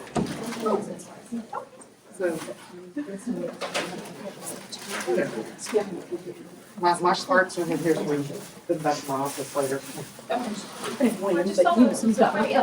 Yeah. These are fine. I'll get this on your way. Hold up. I'm just trying to.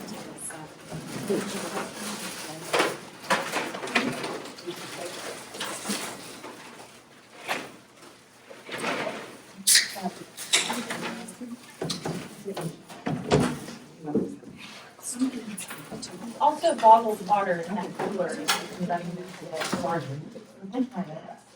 Done, I have my water.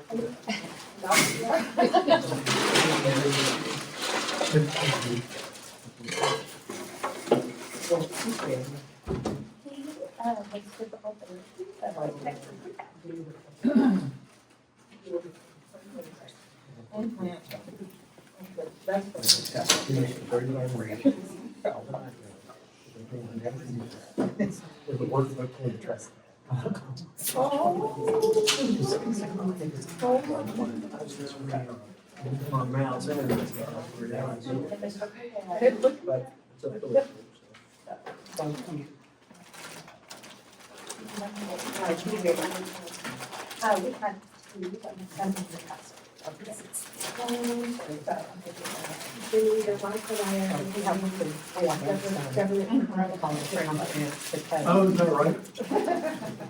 Not at all. Well, I make joke about it.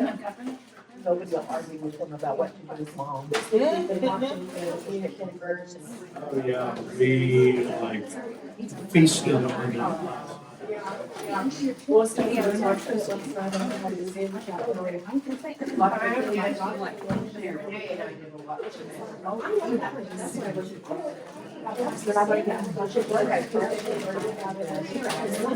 was amazed at, we talked about the art that, Mike, did you see that last night? Did you watch the American Revolution? I did not know there was that much art from that. I mean, and that was just the first, there's what, 6 of them, there's 6 episodes of the first 2 hours. And they just, man, there's all, it's really amazing. So what about the Giants? They're still doing that in Mississippi. That is so funny. My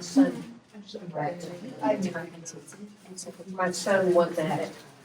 6th grade. He was in college and I said, I need landslides for that television. He doesn't have anything. I give away your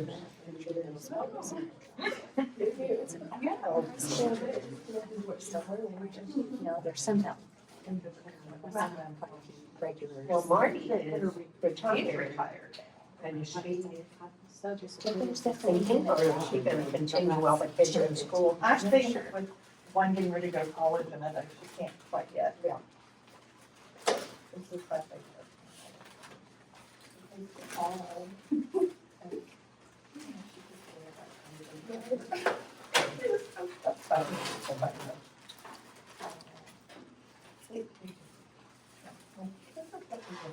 How many campuses do each of you have? Yeah,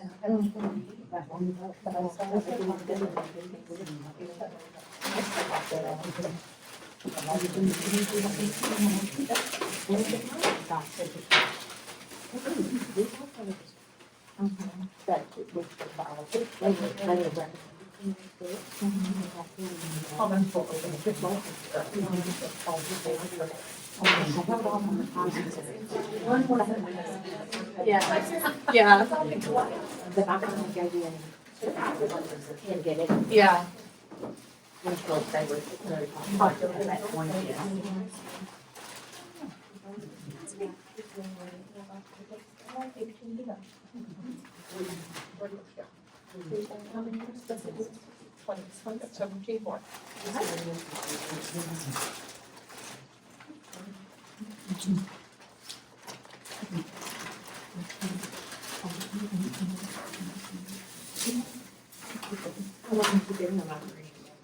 This is not good here. I taught English first. I taught men for 2 years, and then I went, and then we. Neglected to bring my books back.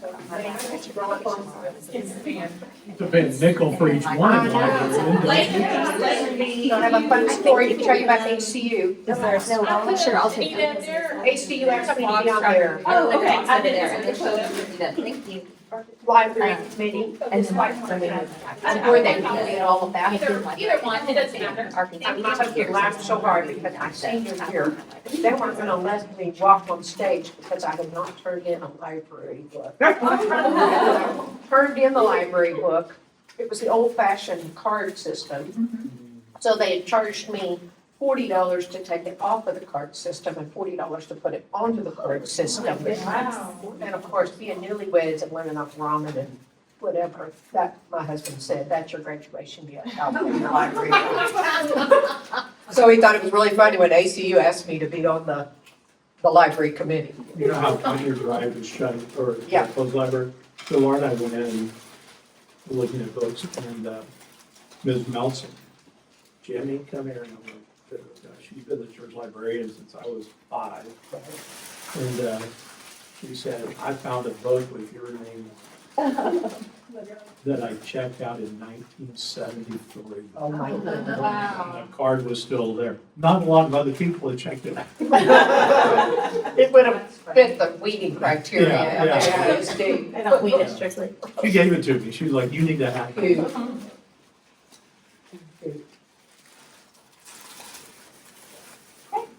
You ready to get started? Yes, ma'am. Okay. Yes, thank you.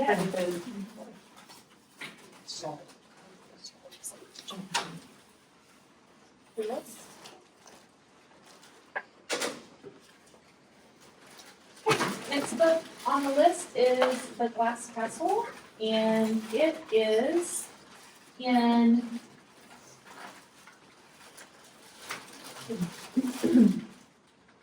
there's a couple of different versions maybe in Cooper's library, but it was purchased at Cooper in 2013, 2014.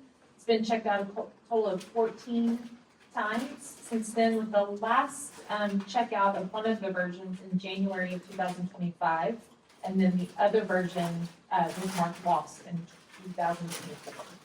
Abilene High, it was purchased in 2017, and it's been checked out a total of 40 times, with the last checkout of October 2024. We have multiple copies, but I combined our circulation stats. Yes, yes. I can tell you the lost book at Cooper has been found. Oh, really? Is we got it? No, she was an AP kid of mine and looked at the name, I was like, well, I have that child. And asked her, she's like, yeah, I know. It's back. Bring it back. Okay, so if you'll take a second to, a few minutes, we'll do about 3 minutes again to look over the details of this book, The Glass Castle.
Anybody have any thoughts or spoke? You read this one? Let's 3 in a row. I'm gonna go home as soon as I, no. That's not what this list, that's not Um, it. I'm in 14. I just, in April, went to a writers' conference in West Virginia, so it's part of Appalachia or Appalachia, however you say it. Man, did she hit it. And she showed us a memoir. It is her story. It is the desperate poverty of this book is spoken so well. While we were there, we did like a 2-day tour of Bluefield, West Virginia, which she references and she talks about. It is still segregated. It's coal mine country. It is the abject poverty. It's one of the poorest places in the United States. And I mean, I was just reading this book going, I know the place. I mean, I know exactly what it looks like, what she's talking about. There is, when you're talking about the personal background, I mean, I have no reason not to believe her. This sounds, just understand what I'm about to say. The sex that is talked about in this book literally is like there's nothing else to do in that rural, poverty-stricken area. And I read that, and that's kind of the way I read it, and I was like, it's really true. We saw people while we were there that were young and impoverished, and I mean, it's a different lifestyle than what any of us lead. I think she speaks to truth in this. I think she speaks to young women. Again, that voice is, I'm versed in old dead white guys. I think that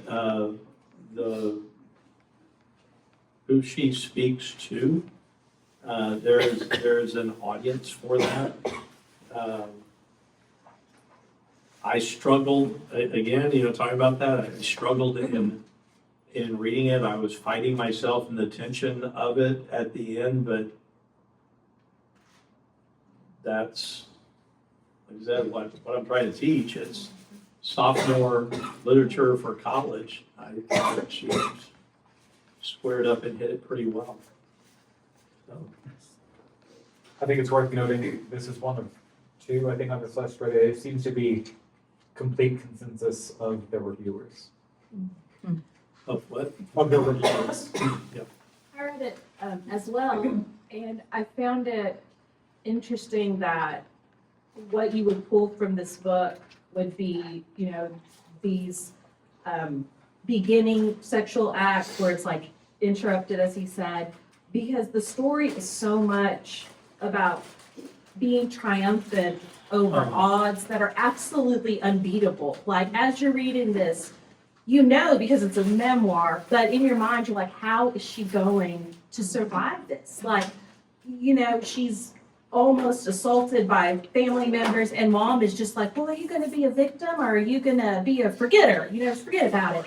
And it's like this poor child had no one, she had 2 parents, but there was no parent. Right. And for her to have survived all that and still flourish.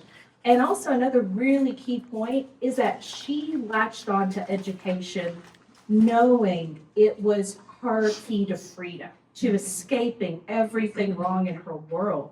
I mean, what better message could we give kids than if you are in a circumstance that you need to be out of, education is your way out. It's your way of betterment. It's your way of escape.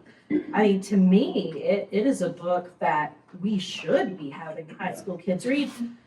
And also because there's no excuse. Like when you have kids coming from a 2-parent household with everything, and they're like, well, I can't do this, and the world's against me. Be like, no, honey, the world was against her, and she made it. So I think that's what we should be pulling from this, and that's definitely why we should be encouraging the reading of this. It was amazing. It was a miracle. It was a true The miracle. family dynamic is such a wackadoodle, dynamic and for her to overcome. I looked at her picture in the back of the book probably a dozen times. Wow, How did you do? how did you escape this? We had, when I was working at Thomas Elementary years ago, there was a family that was a lot like this. They had 2 boys and they were so smart. And the parents were so intelligent, but had this complete lack of executive function, like the parents in the book. And I found that this book really challenged me, talking about that tension, because she speaks so generously of her parents. Even though she's not, shying away from how they acted, she's still so generous to the things that they did give her. And being able to read, widely is one of them. And it was her ticket out. Finding out how to get out, she and her sister making their own way. I was looking at some reviews and some articles, and one of the things the author said on the subject of this book and others being banned, she said, "What I worry about is that in an effort to protect students, we may be taking away the tools they need to protect themselves later on." And that has really stuck with me with a lot of these books, realizing that some of these things are really hard. And for those of us with kids who have only known protection and love, it's hard to imagine, but there are kids walking our high schools, and the library is for all of them. And it's not just Appalachia. We have these students here. One of them ended up being, one of those boys was the valedictorian his year at Cooper High School. And I mean, the ability to overcome is immense, but with them as well, I mean, they were always in the library. And yeah, I thought it was amazing. And even just for the craft of memoir. Yes, I used excerpts from it to teach writing, memoir writing, or taking a dialogue, a scene, a snapshot, and fleshing that out. So it had some great tools for teaching writing and for teaching memoir. I found her strength to be inspiring. You don't have to be a victim. She pretty much fought off every attempt to abuse her. And that, I think that would be inspiring. You don't have to, obviously there are times when you can't help, you were a victim, but she fought it off and seemed to somehow not let that traumatize her, really. One of the powerful things about books, as we all know, I'm assuming in this room, is they have a way of allowing us to see worldviews and see situations that are different from our own context. This book is one of its key contributions is when you have students that are either in this situation, that relate to it, but we have students who do not understand this kind of poverty, and they can start to grasp even just a fraction of it. What people are going through, that builds that empathy. I think that kind of exposure, especially at this level, is helpful. And the father's alcoholism is almost, it's there, but it's almost tangential. You see him self-destructing so much, but it's not always mentioned. This is why. But then you just start to piece it together. This is why. And you go, well, why is he doing that? He's got this great family. They have a great relationship. Why is he doing this? And then kind of near the end, you discover the abuse that he suffered as a child and was trying to forget it. And you go, oh, that started all this. So it shows that, intelligence and even wealth are not enough without good judgment. And I think that's a good lesson. I think it's a really good lesson. Yeah, nowhere in this book does it actually have a positive view of the negative things she's experiencing. It's things that she's overcoming. It doesn't paint them in a positive light. So, I think it's pretty good. It's one I had read before I wasn't assigned to read it. And when I first started working in social services, someone gave it to me. When I started out with reading it, and said, read this book. You want to understand. And it really does brighten your worldview of Probably like us, really. What, till 8 a.m. in our house. They didn't have examples of.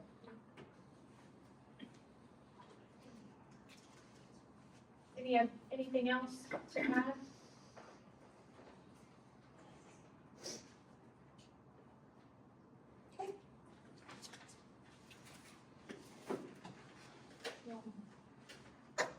Moving on. Next book on the list is The Haters by Jesse Andrews. Is that right? That's the next book. Yes.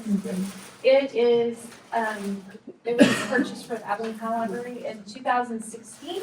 And since then, it has been checked out a whopping 7 times. The last time being in September of 2024. So I'll give you a couple of minutes to look over the forms for the haters.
Okay.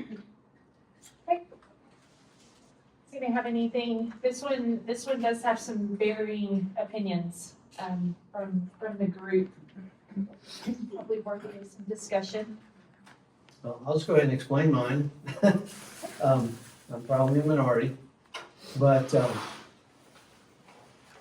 this was tough for me because I found it hilarious. I mean, I was actually laughing out loud during those in the book. I thought it was well written, very funny.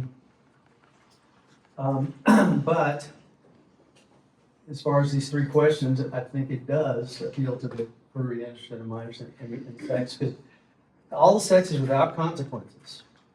And there's heavy drug use with no consequences.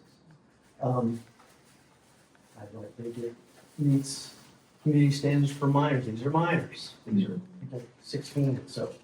One is 19, but the value is tough. People might debate about this. It is well written. It's entertaining. I don't know if that's, for me, that was not enough to balance the lack of consequences. Someone else might say, well, this is brilliantly written, so therefore it has value. But anyway, that's where I stood on it. If you're familiar with John Hughes movies, I feel like this was like a John Hughes movie just cranked to a hard R. But, I mean, it's well done. So for those of you who have read it, what was the literary merit you saw in this book? I'm not gonna argue for it being some sort of super awesome book. I didn't even find it that funny. But it's also like, there's really only one relevant sex scene to even speak of. It not lasting long is kind of the point, if you will. It's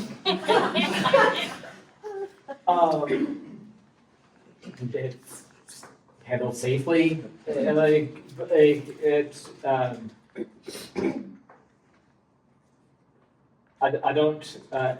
don't think it.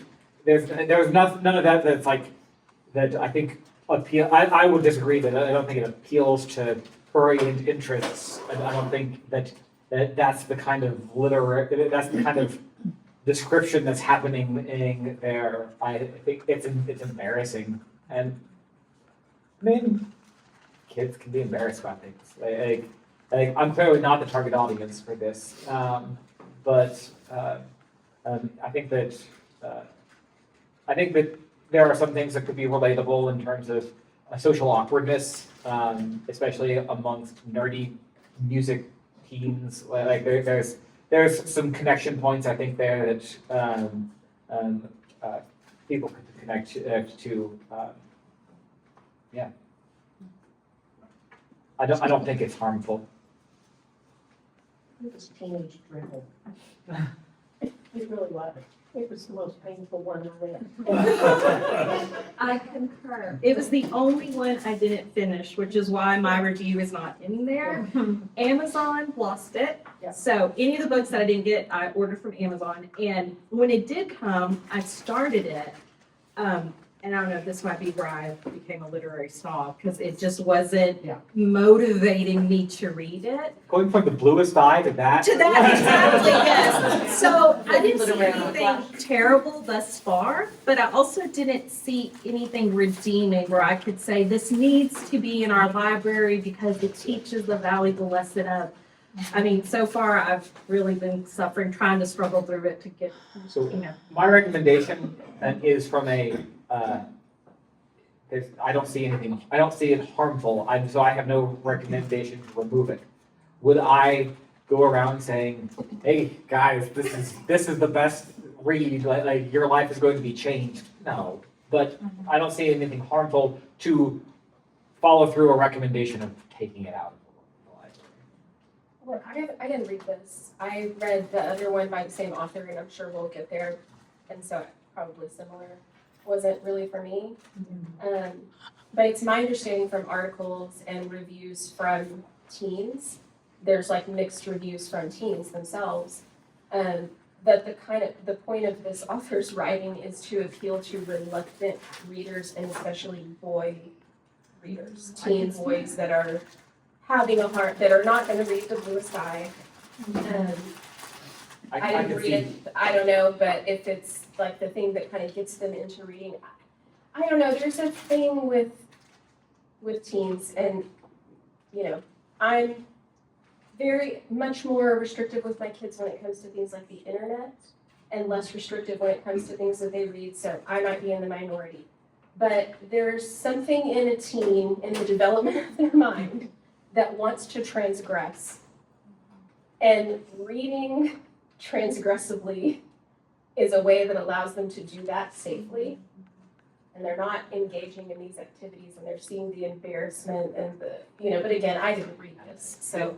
So I can absolutely see this appealing to a particular subcategory primarily of male teens, but not from a sexual interest perspective. Like, it's not, oh, I'm gonna read this because it's titillating. It wasn't. So this I is didn't probably get for basic people. I didn't think it was titillating. It seemed to appeal though to people on the, I don't know, I could see teens thinking, yeah, I'm looking for that first experience, I'm looking for these opportunities. I know, it just, you know, Mr. Jones, what I'm hearing is that all of us that did read it, it wouldn't hurt our hearts if it left the library. It's not one of those literary pieces that we want to stand and hold the sword over. So I would Is agree it one with you. that we can just weed by natural attrition? That's what what I I was wondering. When was the last Yeah, no, year? Check. no, It could be a natural. I just could. 2024. Yeah. But it's only been 7 times in 10 years. Yeah. I think it will weed itself. Yes. Very Yes. quickly. Yes. I kind of go back to what Jimmy said earlier about, I'm not even sure which book it was, but, or it may not have been. Would they be interested in it, in reading it, maybe? And I didn't read it just based on the comments, but, does that mean that our public school library should be the one supplying it? I think that's maybe the question, or something to kind of consider. You know, if they're gonna order it on Amazon or find their own audiobook or ebook, on their own. And as Versus, far as reluctant readers go, I haven't read it, but I'm not gonna be recommending it for our reluctant readers. We Right. have a lot of other options. options, yeah. It's not. I just worry, I want us to set a pretty high bar for removing a book. I would agree. That's why I approach from a, So, does it need to be removed for content, not, well, we could go ahead and let it go to get over the hump. Yeah, and there's a if it's difference. been checked out. I put for the last relocate. year, yeah, I would relocate it for sure. But keeping in mind that parents do already have the option to say, I don't want my kid to read it. I mean, that is something that they can already do. That's something that I could do right now if I would go in and say, I don't want them doing that. I mean, I do that on Netflix. I block things that I don't want my kids to watch. I can do it, for the library too. And so I don't want us to set a bar that then, because it's my understanding, none of these challenges have arisen organically so far. These are not books that some kids stumbled upon and then, it damaged their psyche and then their parents challenged the books. All of the challenges have not come from parents and they haven't come from students. I just worry that we're setting a bar that then will be used, to say, well, you took this one out that had this content, so you should take this one too. And maybe the other one that has similar content does also have, more of a literary merit, or reluctant readers are checking it out. So, I mean, We don't want to set a precedent. yes, I would rather it weed itself, as some of these have done. If it's not being recommended, maybe it will. Moving it to a higher, grade level, certainly. But for me, I feel wary of removing books if somebody checked it out in the last year, our responsibility is to the library's responsibility is to all of the students in the district or in the school, not just my kid or your kid. And so some kid checked it out. We don't know what they thought about it. I also think nothing will light a fire faster under a group of rowdy teenage boys than saying a book has been banned. Because when I was researching, like after I'll read the book, I was then researching because I was like, is my opinion, not that I need my opinion to be like everyone else's, but am I on the same path as others? And almost all of these books, when they were banned, it was only in one school district in one state. And then it immediately had to be reversed because either teachers or students got together and brought forth, hey, this is breaching our amendments. We have the right to read this book. Well, it opens us to lawsuits. Yes, and so then the school just has to turn around and undo what they did, which to me is a huge waste of time unless it is absolutely detrimental to our students. I don't think we should be wishy-washy, and I don't think it's a great book, but heaven forbid we ban it and then everyone goes on Amazon to buy this. This is not what we need to get. We don't want this one being sold just because it doesn't have the literary value. And, I was probably one of those kids that would have said, oh, this is banned? What is it? And then I'd be so disappointed. Just a question of clarification, we're not banning these books, right? We're just withdrawing them from the library? Okay.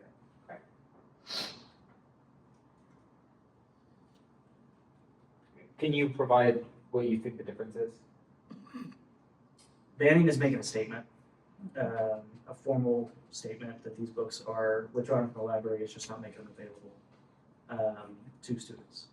But it's also in this context saying that the committee is making it non-available. If a student requests it, they now cannot have it. If a student next year were to come and say, hey, I want to read this book.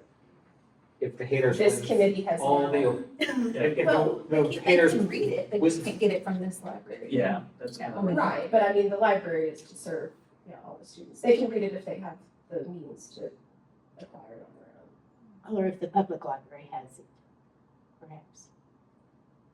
Do they still do where you can order books from them? No, we Not don't. because they receive their, because they'll start the skills fit in our library.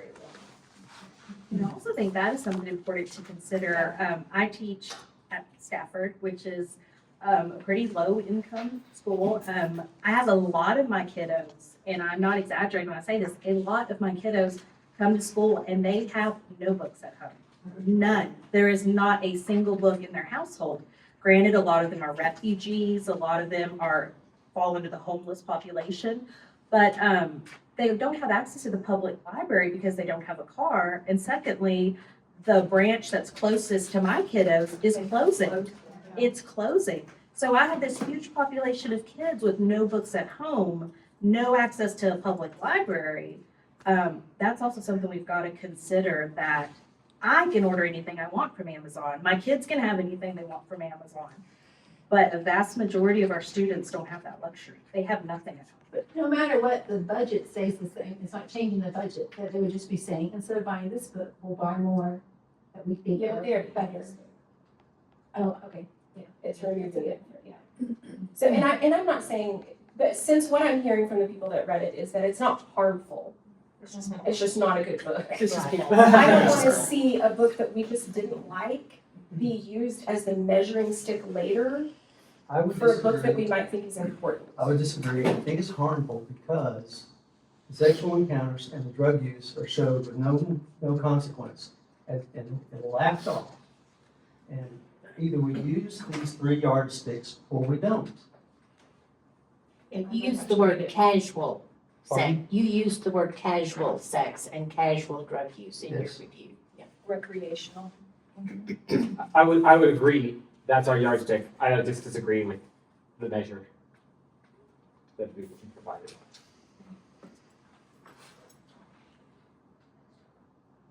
Do more of us need to read it? So that's an option for you all to decide. I'm so sorry. It's great. Anita has one here I've you can borrow. started it so I can plow through. That's how much this cause matters to me, that I will keep plowing through. So this type of conversation is the exact reason that we have that fourth option on there, because it's important that you feel comfortable with what you're choosing. So yes, that if anybody does choose that, then it will not go to the board in the next meeting. It will come back here to the December meeting. What does that entail? More people reading. More I people understand will- that, but is there a number? Is that? If any one of the 7 says I would put say it on any of- December, then we put on. Yeah, December. if anyone, yes. For Okay. opportunity to people back, for the likelihood of, others having spent more time in the text. So for any book that we say that, are we still within the 90-day time period? 'Cause we're For still this on group, for the next meeting, we'll have to think a little harder, on the smaller group of books for the following meeting, which is one reason that, I think we should have more people read them. And it'll be more manageable. But we can also just make it for a higher grade level, restricted section. So, I'm still confused. yes. Okay, so are you talking about more voting people? Yes, to I would read say it? in particular, Are you So- voting? I'm not a voter. So if a voting member is uncomfortable making That's- that decision, that's yet what I not wanted. ready Yeah. themselves, voting members, they could, Okay, yeah. they could read it Pass before this the to next a one. voting member, and I wouldn't have to finish it. I would say, and we're not gonna, I can't keep track of this, if you're voting to delay, consider it on your reading list. Yeah, I was gonna say. you need- Yes. That is my gift to you. For English majors, because it was beautiful to read it. No, that's a good point. Then. Okay. If you want to. All right. Next book is identical. It is in Ellen Hopkins is the author. It's at Abilene High and Cooper. It was purchased for Abilene High in 2011. It's been checked out a total of 44 times, the last time being in December of 2023. And Cooper, it was purchased in 2015. It's been checked out a total of 8 times, the last time being in September of 2025.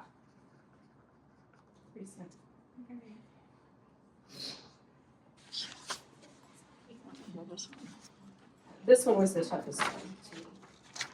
I agree. It's on my, is everyone's review in there? I agree.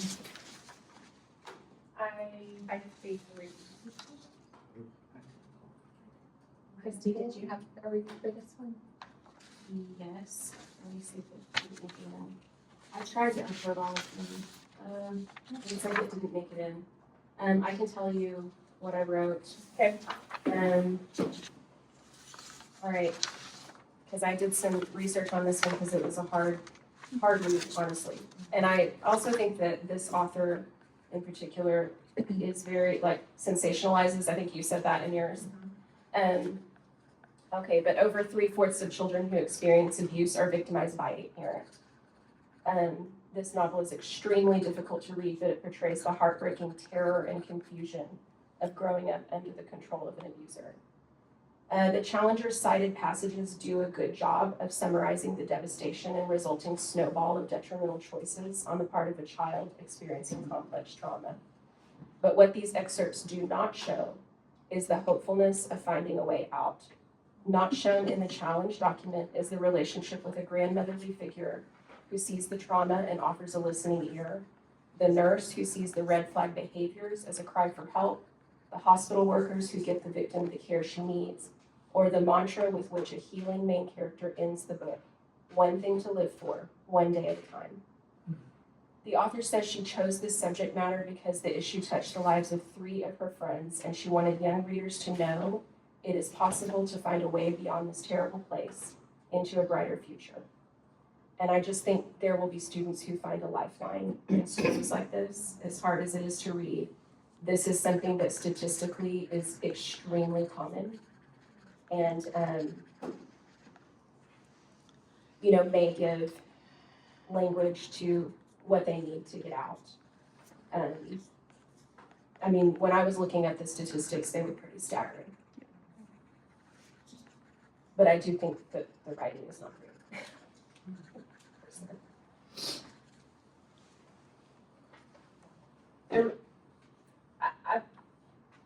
I thought it had a great message, I think, of hope, overcoming extremely traumatic situations.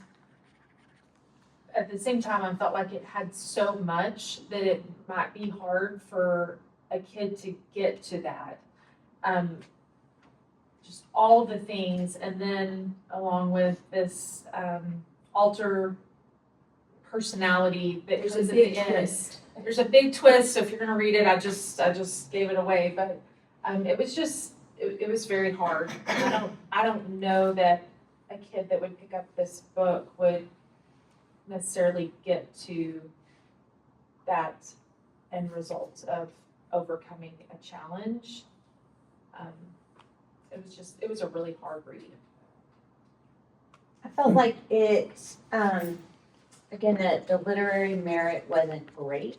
The structure of it being written in verse and some of the verses of the twins are mirroring each other, and that was interesting as far as a structure, but the writing wasn't amazing. But what bothered me the most about it was it felt like it feeds into this melodrama that teens are sometimes inclined towards anyway. So I didn't think it had a lot of literary value.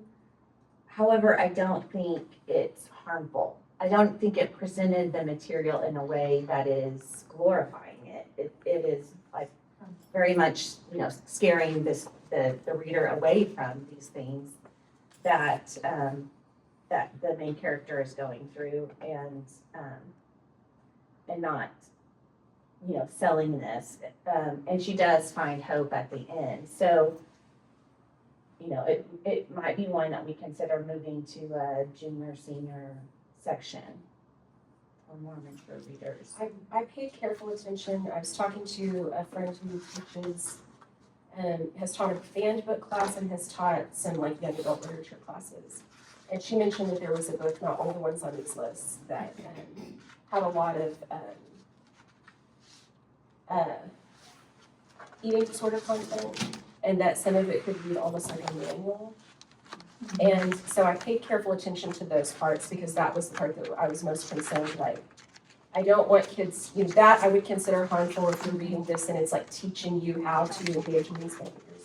I didn't see anything like that, that was the part that I paid pretty careful attention to. Everything else, it was very obvious, like, this is wrong, trying to deal with, the wrong. The eating disorder stuff was the only part that I was kind of like, I want to be like really careful to, see how this might, try to put myself in the shoes of a teen. And it does discuss the cycle of abuse from generation to generation.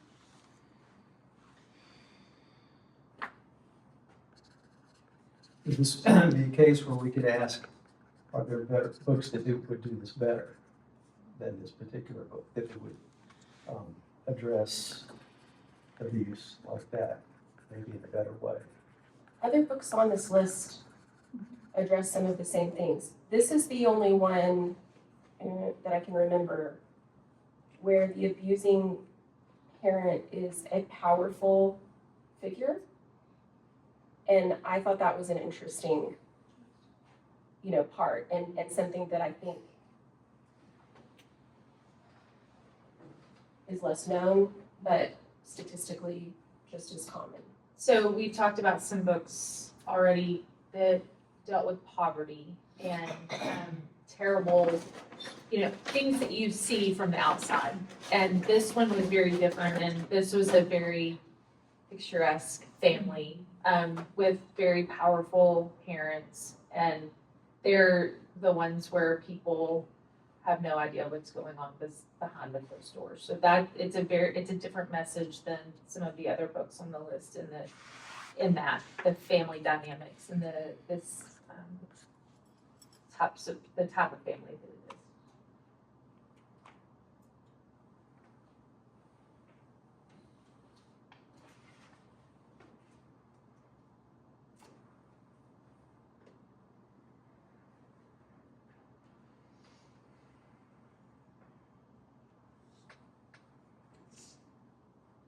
Anything else?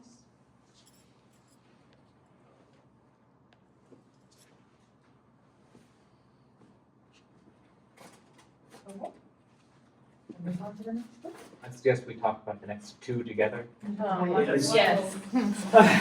Yes. So first, I will admit some frustration that not. Where's the book? Kingdom of the Cursed and Kingdom of the Feared is next on the list, right? Yes. Okay, great. Yes. I was frustrated that I signed up for both these books and it was like, oh, but there's one before that it wasn't challenged. Now I have to read 3 books. Yes. So I did. I did too. Yeah. Because you can't start at number 2. Without having all the context. Number 1 definitely was the strongest of the books in terms of plot. Quote unquote. This is clearly not my cup of tea. This is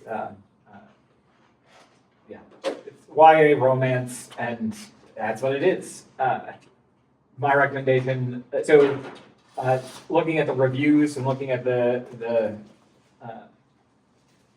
notes on it, the third one, Kingdom of the Feared. So, for context, Kingdom of the Cursed is book number 2 out of a trilogy. Kingdom of the Feared is book number 3 out of a trilogy, which is the Kingdom of the Wicked trilogy, which number 1 was rightfully not contested at all because there's nothing relevant in it. Cursed and Feared have a lot more sex scenes. That they're YA romance books. That's what they do. And the third one is actually rated for upper level grades, not for 9th and 10th. So my recommendation was just take both of them and put them in that relocated section. I think, the first one, I went back with reviews. I did not read the first one. but it definitely. You missed the best one. I can always go separate back. through the other two. The first one, this is a typical young adult writer scenario where they start off with a really great book, they hit it off well, and then they start to perpetuate the more vulgarity and they start moving in that way. I don't know if it's more that the people that they originally were writing to are growing up and so they think that that is, or the publishers are pushing in that direction, or maybe a combination. But it definitely took some leaps and bounds in that. I felt uncomfortable reading it. I was trying to think of, once again, literary value, which I do think is important when deciding any of these. I don't see much. It's entertaining for some people, not for me. But especially when I got to the third one, I mean, it was straight up smut, to throw out that word. It was, I mean, page 10, somewhere around there. I mean, it was full on The table? Yeah. scene with full on description of different things. So I was very quick to think that, and this is the one where these two, I think probably the strongest recommendation that we remove them or we move them to a place that's not readily available to all. I lean more towards remove them entirely. I just don't see much value in them, not only from quality wise, because they were pretty rough read, and there's not much to go with on there, but also just, it was overwhelming. So I want to speak to that too. I was at my son's golf tournament and I was listening to the audiobook and I That's looked rough. around because I was afraid people could hear what I was listening to. And I turned it off quickly because I was embarrassed. Yeah. I did go ahead and say relocate. Yeah, I'll just leave it at relocate. Was my recommendation. I'm not opposed if we remove. You don't want like a ninth grader picking it up. No. So, and I will tell you too, if I can speak a little bit more about the AP language and AP literature world. When I'm having a difficult time with a book like this, Kingdom of the Fear, it's really easy for me to look at, okay, I've got a 13-year-old boy, would I want my 13-year-old boy to read this? Well, that is not the scope of what we're doing here. And when I look at AP Lang and AP Lit, I have to ask myself, could a 20-year-old read this? Could a 21, 22-year-old read this? Because that's essentially what they are in college. And I could not say with absolute certainty that that would not be something that they would read, and so therefore I did default to the. I don't think College Board would even recommend. I don't think so either, I don't- but, it was really hard for me. This is one of those books where the first book in the series received amazing reviews. It was crazy what happened. It was very vanilla. And then what happened was, and I know this just from being a librarian, you say, oh, well, I need the other books in the series, but there were no reviews. I mean, I dug around, and I got the reviews from a personal, like a lady that does book reviews for YA, and she said it jumped from YA to what she called NA, new adult. And she said the problem was the first book was YA, but the next two were definitely NA. So I also put it on relocate because we have students that are, again, dual classes but I put it in the relocate as well, but I wouldn't be opposed to remove. And even with the ratings, the book 1 was grade 8 and up, and then grade 2, it went to 9 to 12, and then book 3, 11 to 12. I mean, even the the ratings. And I put the same thing as Julie. I said, I would be very uncomfortable if my headphones died and the speaker started playing this along. And I think this is a good example of how this process works when it works well, because again, it was, the first one got a great review. So And that was Kingdom of the Cursed or Kingdom of the Feared? neither one of those is Those the are second first. and The third. first one is Kingdom of the Wicked, Yes. then Kingdom of the Cursed, then Kingdom of the Fear. And they Have both the are first like one? in it, is what y'all are saying, right? And again, Keep the first one, and if they're really intrigued, they can hit number 2 and 3 on their own. The first one's not challenged. No, I know that, that's what I'm saying. And it looks like we have book 2 at one high school and book Book 3 3 at the at other the high other. We don't even have We don't have And to. one's been checked out 3 times, one's been checked out one. I mean, they're not high And I can tell you the circulating. one at Abilene High, which is book 3, has been checked out by a teacher. Okay. Oh, so no. Well, the teacher can't get it at the public Yikes. library. Are you gonna name names? This one, yeah, we're not offering the full, No, we don't even have like, the whole well, series. nor does it sound like we maybe need to, there's little to no interest. Doesn't sound like there's. I mean, the fact that one of them's available at one school and one's available at the other, already kind of makes the whole having an order from, so. Right. Well, it sounds like it was only probably purchased because the first one, you were assuming that it would stay within that realm. Okay, so that was conversation for both Kingdom of the Curse and Kingdom of the Fear. So are y'all good with moving on? Okay. Next one is Kite Runner, and it, was purchased at Abilene High in 2010. It has been read 12 times. Last time it was checked out was March of 2023, and then it was purchased at Cooper in 2018. It's been checked out twice, last time in December of 2024. Do you want to start, Mr. President? That's your favorite bill. I put my hand over my mouth. I did review this one, and it was one that I did not have the privilege of reading when I was younger, and I will say it was very, very good. The writing style was phenomenal. There are some really rough scenes in it. In no way does it ever paint them in a positive light, and it's things that this guy struggles with his entire life. He struggles with shame. He struggles with betrayal, no sense of betrayal, which are all things that people, and especially students, can relate to. It's won so many prizes. It is a phenomenal work of fiction. It's really good. Plus, it introduces the kids to a part of history that they're maybe not as familiar with, but it's still within the reach of where they should be familiar with, and that we're still having complications for today, which was really great. Well, I'm just gonna tell you that I did not think that it was written very well. That's just my personal opinion. However, I agree wholeheartedly with the content. And I'll say, although it focuses on the culture, it is something that I thought was relatable to all children, seeking the acceptance of.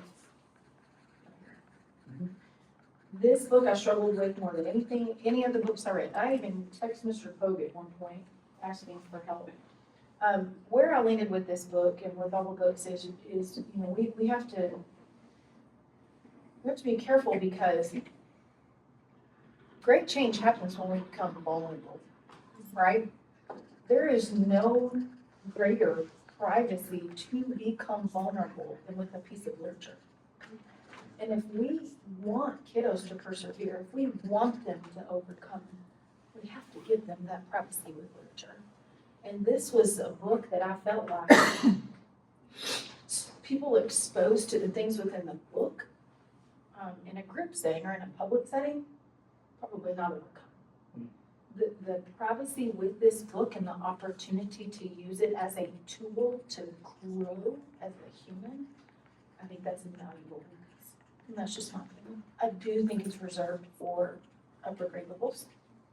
But, and as far as whether or not it was well written, maybe I'm just biased, but if he had said boba one more time in the book, I think I'd have lost it. I mean, I get it, but anyway, that's my 2 cents.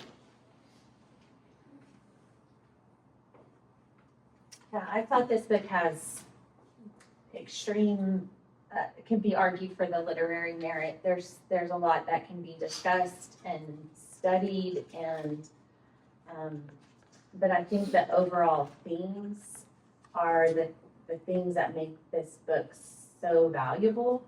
For both of the reasons where it gives you empathy into a different culture and perspective, and also is relatable for students who have experienced loss and neglect or betrayal and guilt, and the redemptive value in the end of the book, being able to have the healing from those things that he experienced as a child, and the friendship that is there. I thought all of that is very valuable in the book. I mean, I guess the phone call that the main character gets from his dad's friend said, "It's not too late to be good," I think, or to be good. I think that's inspirational in that, it's, you got failures in your past, you got shame in your past, and it may be pretty big, but you're not done. You still have the opportunity, and the protagonist does turn that around in the end. And I think that's important for people to see, for readers to see, people to see.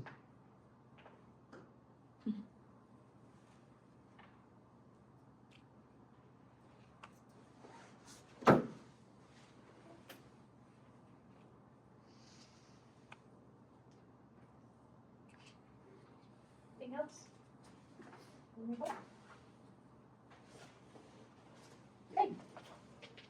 Next book is The Lovely Bones, and it was in the Abilene High Library since 2015. It's been checked out 19 times, the last time being in September of 2024.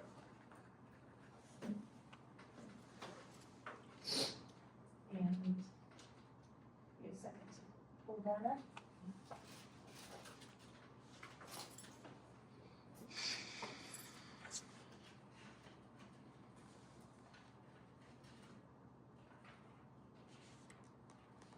I thought this book was gonna be really scary because I had seen the preview for the movie and I didn't find it too scary. I loved it. I thought it was so beautifully written and so powerful. It was really unexpected to me. This is the one where I said, I think it was so hard for me to read because I'm a mother. That's what I put in my little thing. I think as a high school kid reading this, you're going to enjoy the book, but it's not going to hit you the way it hits a mom, like what happened. But it was a wonderful book, and the murder, you would think, okay, a 14-year-old or little teenage girl's murder, this would be gruesome. Or it's like the very first chapter, and it is over like that. There is no gratuitous violence. There's not. I mean, it's something like the way it's written, it makes you stop and think about what just happened. So it's written very well, very elegantly written, and everything in the whole book, very elegantly written. The clips that were pulled out to do the him testing the book, it was kind of out of context, and it all happens like in that first little one chapter. It is not the continuation or like a theme throughout the book. It's setting up what is happening, how Salmon died, and then what she was going through. I thought it was, and I'm the same way. I thought it was going to be scary, and I love scary books. It wasn't scary. I also thought it was very good from a cautionary tale, because you would have never imagined, like, this guy is right here, and he's this child murderer. So I thought that was also very interesting, because sometimes when our kids hit that middle school and up, they think they're invincible. Like, nothing can harm them. They don't have to be scared of stranger danger. And then it's like, oh my gosh, this it's such a powerful book, beautifully written, and also I think serves as a cautionary tale. It gets you to really stop and think. I don't know. I thought it was wonderful. I agree. I loved the dialogue of the girl even saying, I shouldn't be here. Right. I should leave. I am feeling this. I should go. Yes. I'm feeling a certain way. That instinct that she denied. And then the story, from the family viewpoint, like, until your family has suffered a crisis, not at this level, but any kind of crisis, the family either gets stronger or it just collapses. Like, that's just real life. You can only do one of two things in a crisis. So I thought that the way each family member is trying to cope and deal, it was just all very, nothing but redemptive qualities in this book. Look at Nancy said that, did you think it would be better for older students? I mean, because right now it's high school, 9th through 12th grade. I thought it was perfectly fine. I would say middle school, probably not, unless it's only an 8th grade section, but all high school age, 9th through 12th, I felt very comfortable saying. I would say the same, but I had just mentioned this to a friend at book club, and she said, oh, when I was teaching middle school, all the girls were reading The Lovely Bones. And I was like, really? This was in another town, but that kind of threw me because I would have thought high school as well. Yeah, high school. I think some very mature 8th graders maybe, but I wouldn't go any lower. I think 9th through 12th. There's just by way of recommending it if you haven't read it, there's a part that was just so stunning to me. She has this kind of connection with a girl her age who's still living. I'm trying to remember, maybe her name was Ruth. Something with an R. Something with an R. And she talks about, Ruth has this like ability to kind of see and honor girls and women who have been murdered. And she like goes to the places where they've been murdered and she honors them and she does artwork about them in poetry. And she says that this girl is famous in heaven because she does this. And it just reminded me of the C.S. Lewis thing about the lady with the cat, that fed the cats, and she's like famous in heaven and honored. And I just thought it was so moving. I mean, I cried. I thought it was beautifully written. I would absolutely hand it to my kids. I hand it to my kids, but to a mom, I'd hand it to you with some tissues. Yes, as a mom with tissues. with tissues for a mom.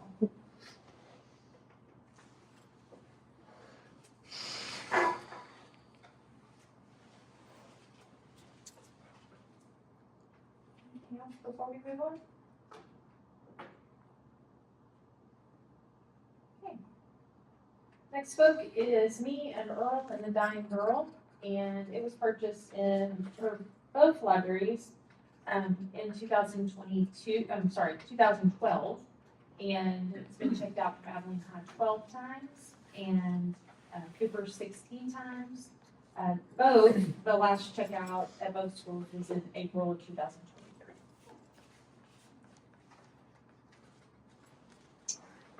What of the reviews in here? It says I need permission to. I noticed that too on one of mine. But it, And my reviews, I'm so bad at. I was doing that on my phone.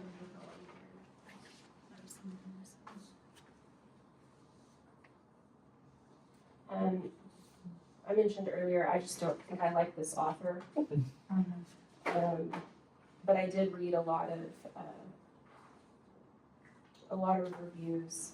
I don't know if you want to pass around, or I could figure out, if you request access, I can give it to you. But I can also just pass it around. no, we just passed it around. The cited passages in the challenge are out of context. There are no sex acts in the book.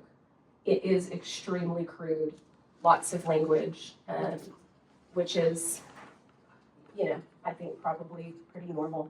I read and watched some reviews from teenagers just to see how it was hitting them. And again, it was kind of mixed. A lot of them were like, I just thought this was really crude. Some of the parts were really offensive, but I get why people like it, and so many of my friends loved it. So it does seem like it's a mixed bag. With them, I thought the multimodal format was really interesting. That's where I would put the literary merit. I haven't seen anything like that before, where some of it is written in a screenplay format, some of it is in like bullet points. But yeah, it's definitely like crude teen boy humor. I do not think it's harmful.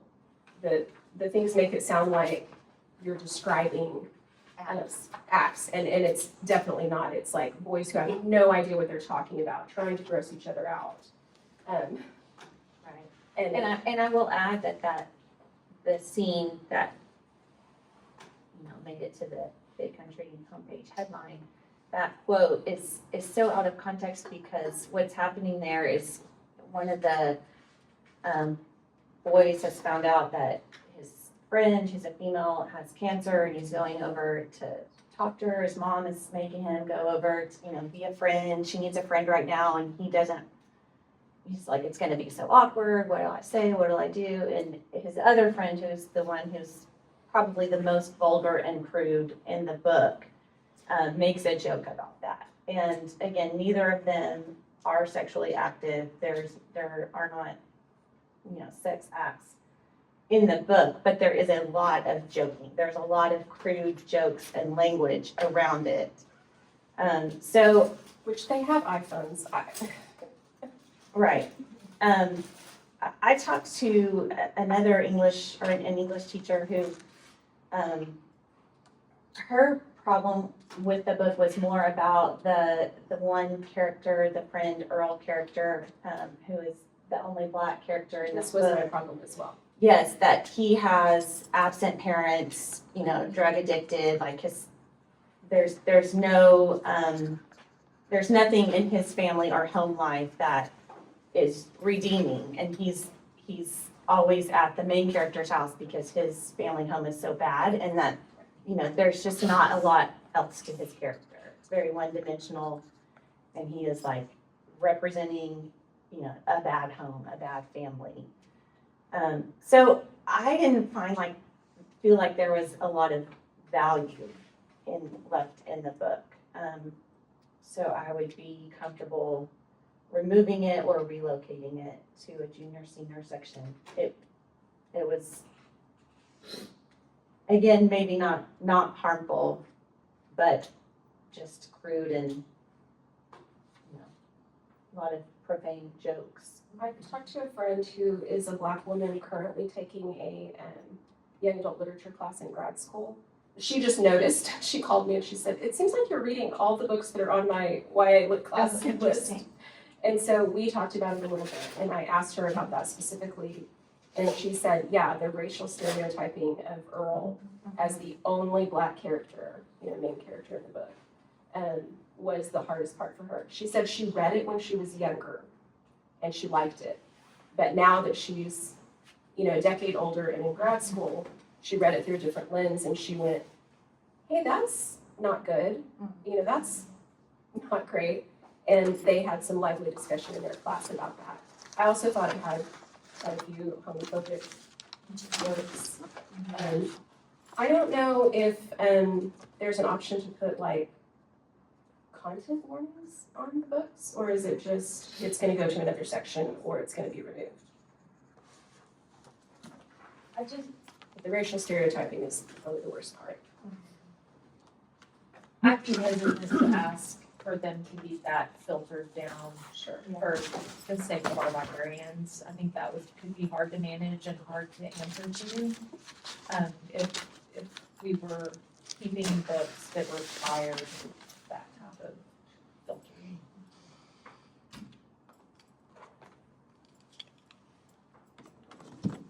This is another one that has been reversed quite a bit. And boards have removed it. They've had to, almost always they've put it back. What's the justification for bringing it back? That it's not harmful. Doesn't meet the criteria for harmful material. It's being challenged for sexual content, but in context, there is no sexual content. It's just words. I would say the racial stereotyping may be harmful, but that's not the content of the challenge, and I don't know, And this is one of the reasons. we're reading Huck Finn, I don't, And this is one of the reasons we need to be careful about things we just say pull just because it's convenient and easy, because. Don't we have some interpretation of community standards? What is the phrase about community standards? When I was reading that, I thought that's where the line is going, is saying, as a representative of this community, I think this is not consistent. Yeah, but it has to be all community is the thing. Yeah, that's one. Does the book depict or describe sexual conduct in a way that is clearly offensive according to prevailing community standards for minors? And that's one of the There's 30 sexual conduct. criteria. Yeah, there's no sexual conduct. And that's confusing because the passages make it seem like there is, but as soon as you read it in context, it's like, oh, it's. So is this And one then there is the you've got question, two voting members who one remove, one retain, is this another one that we have more voting members? I mean, I hate It's to ask. interesting, it's the same author. It It's is. the, and it's an author that none of us are like, wow, great writing, you know? Yeah. well, so there's harmful, but then there's, Oh, yeah, I I hate that. does the book contain indecent or profane content that is inconsistent with local community values or food appropriateness? So that's outside of the harmful material. That's another criteria. Right, I would And say, if it meets that, then I would say if you walk into the hall at Abilene High, you could get the same tally of words. sure, you could, but So is that inconsistent with the community or not, you know? it may be inconsistent with our parents' expectations. Sure. Of what our community is expected or what they want for their kids. Every parent should spend a day at a high school. Every But there is something different between hearing it in the hallway and me saying, like endorsing. Yeah. You know, Right, I would never endorse the book, I'll tell you that. It doesn't get my endorsement, I think it's good. next.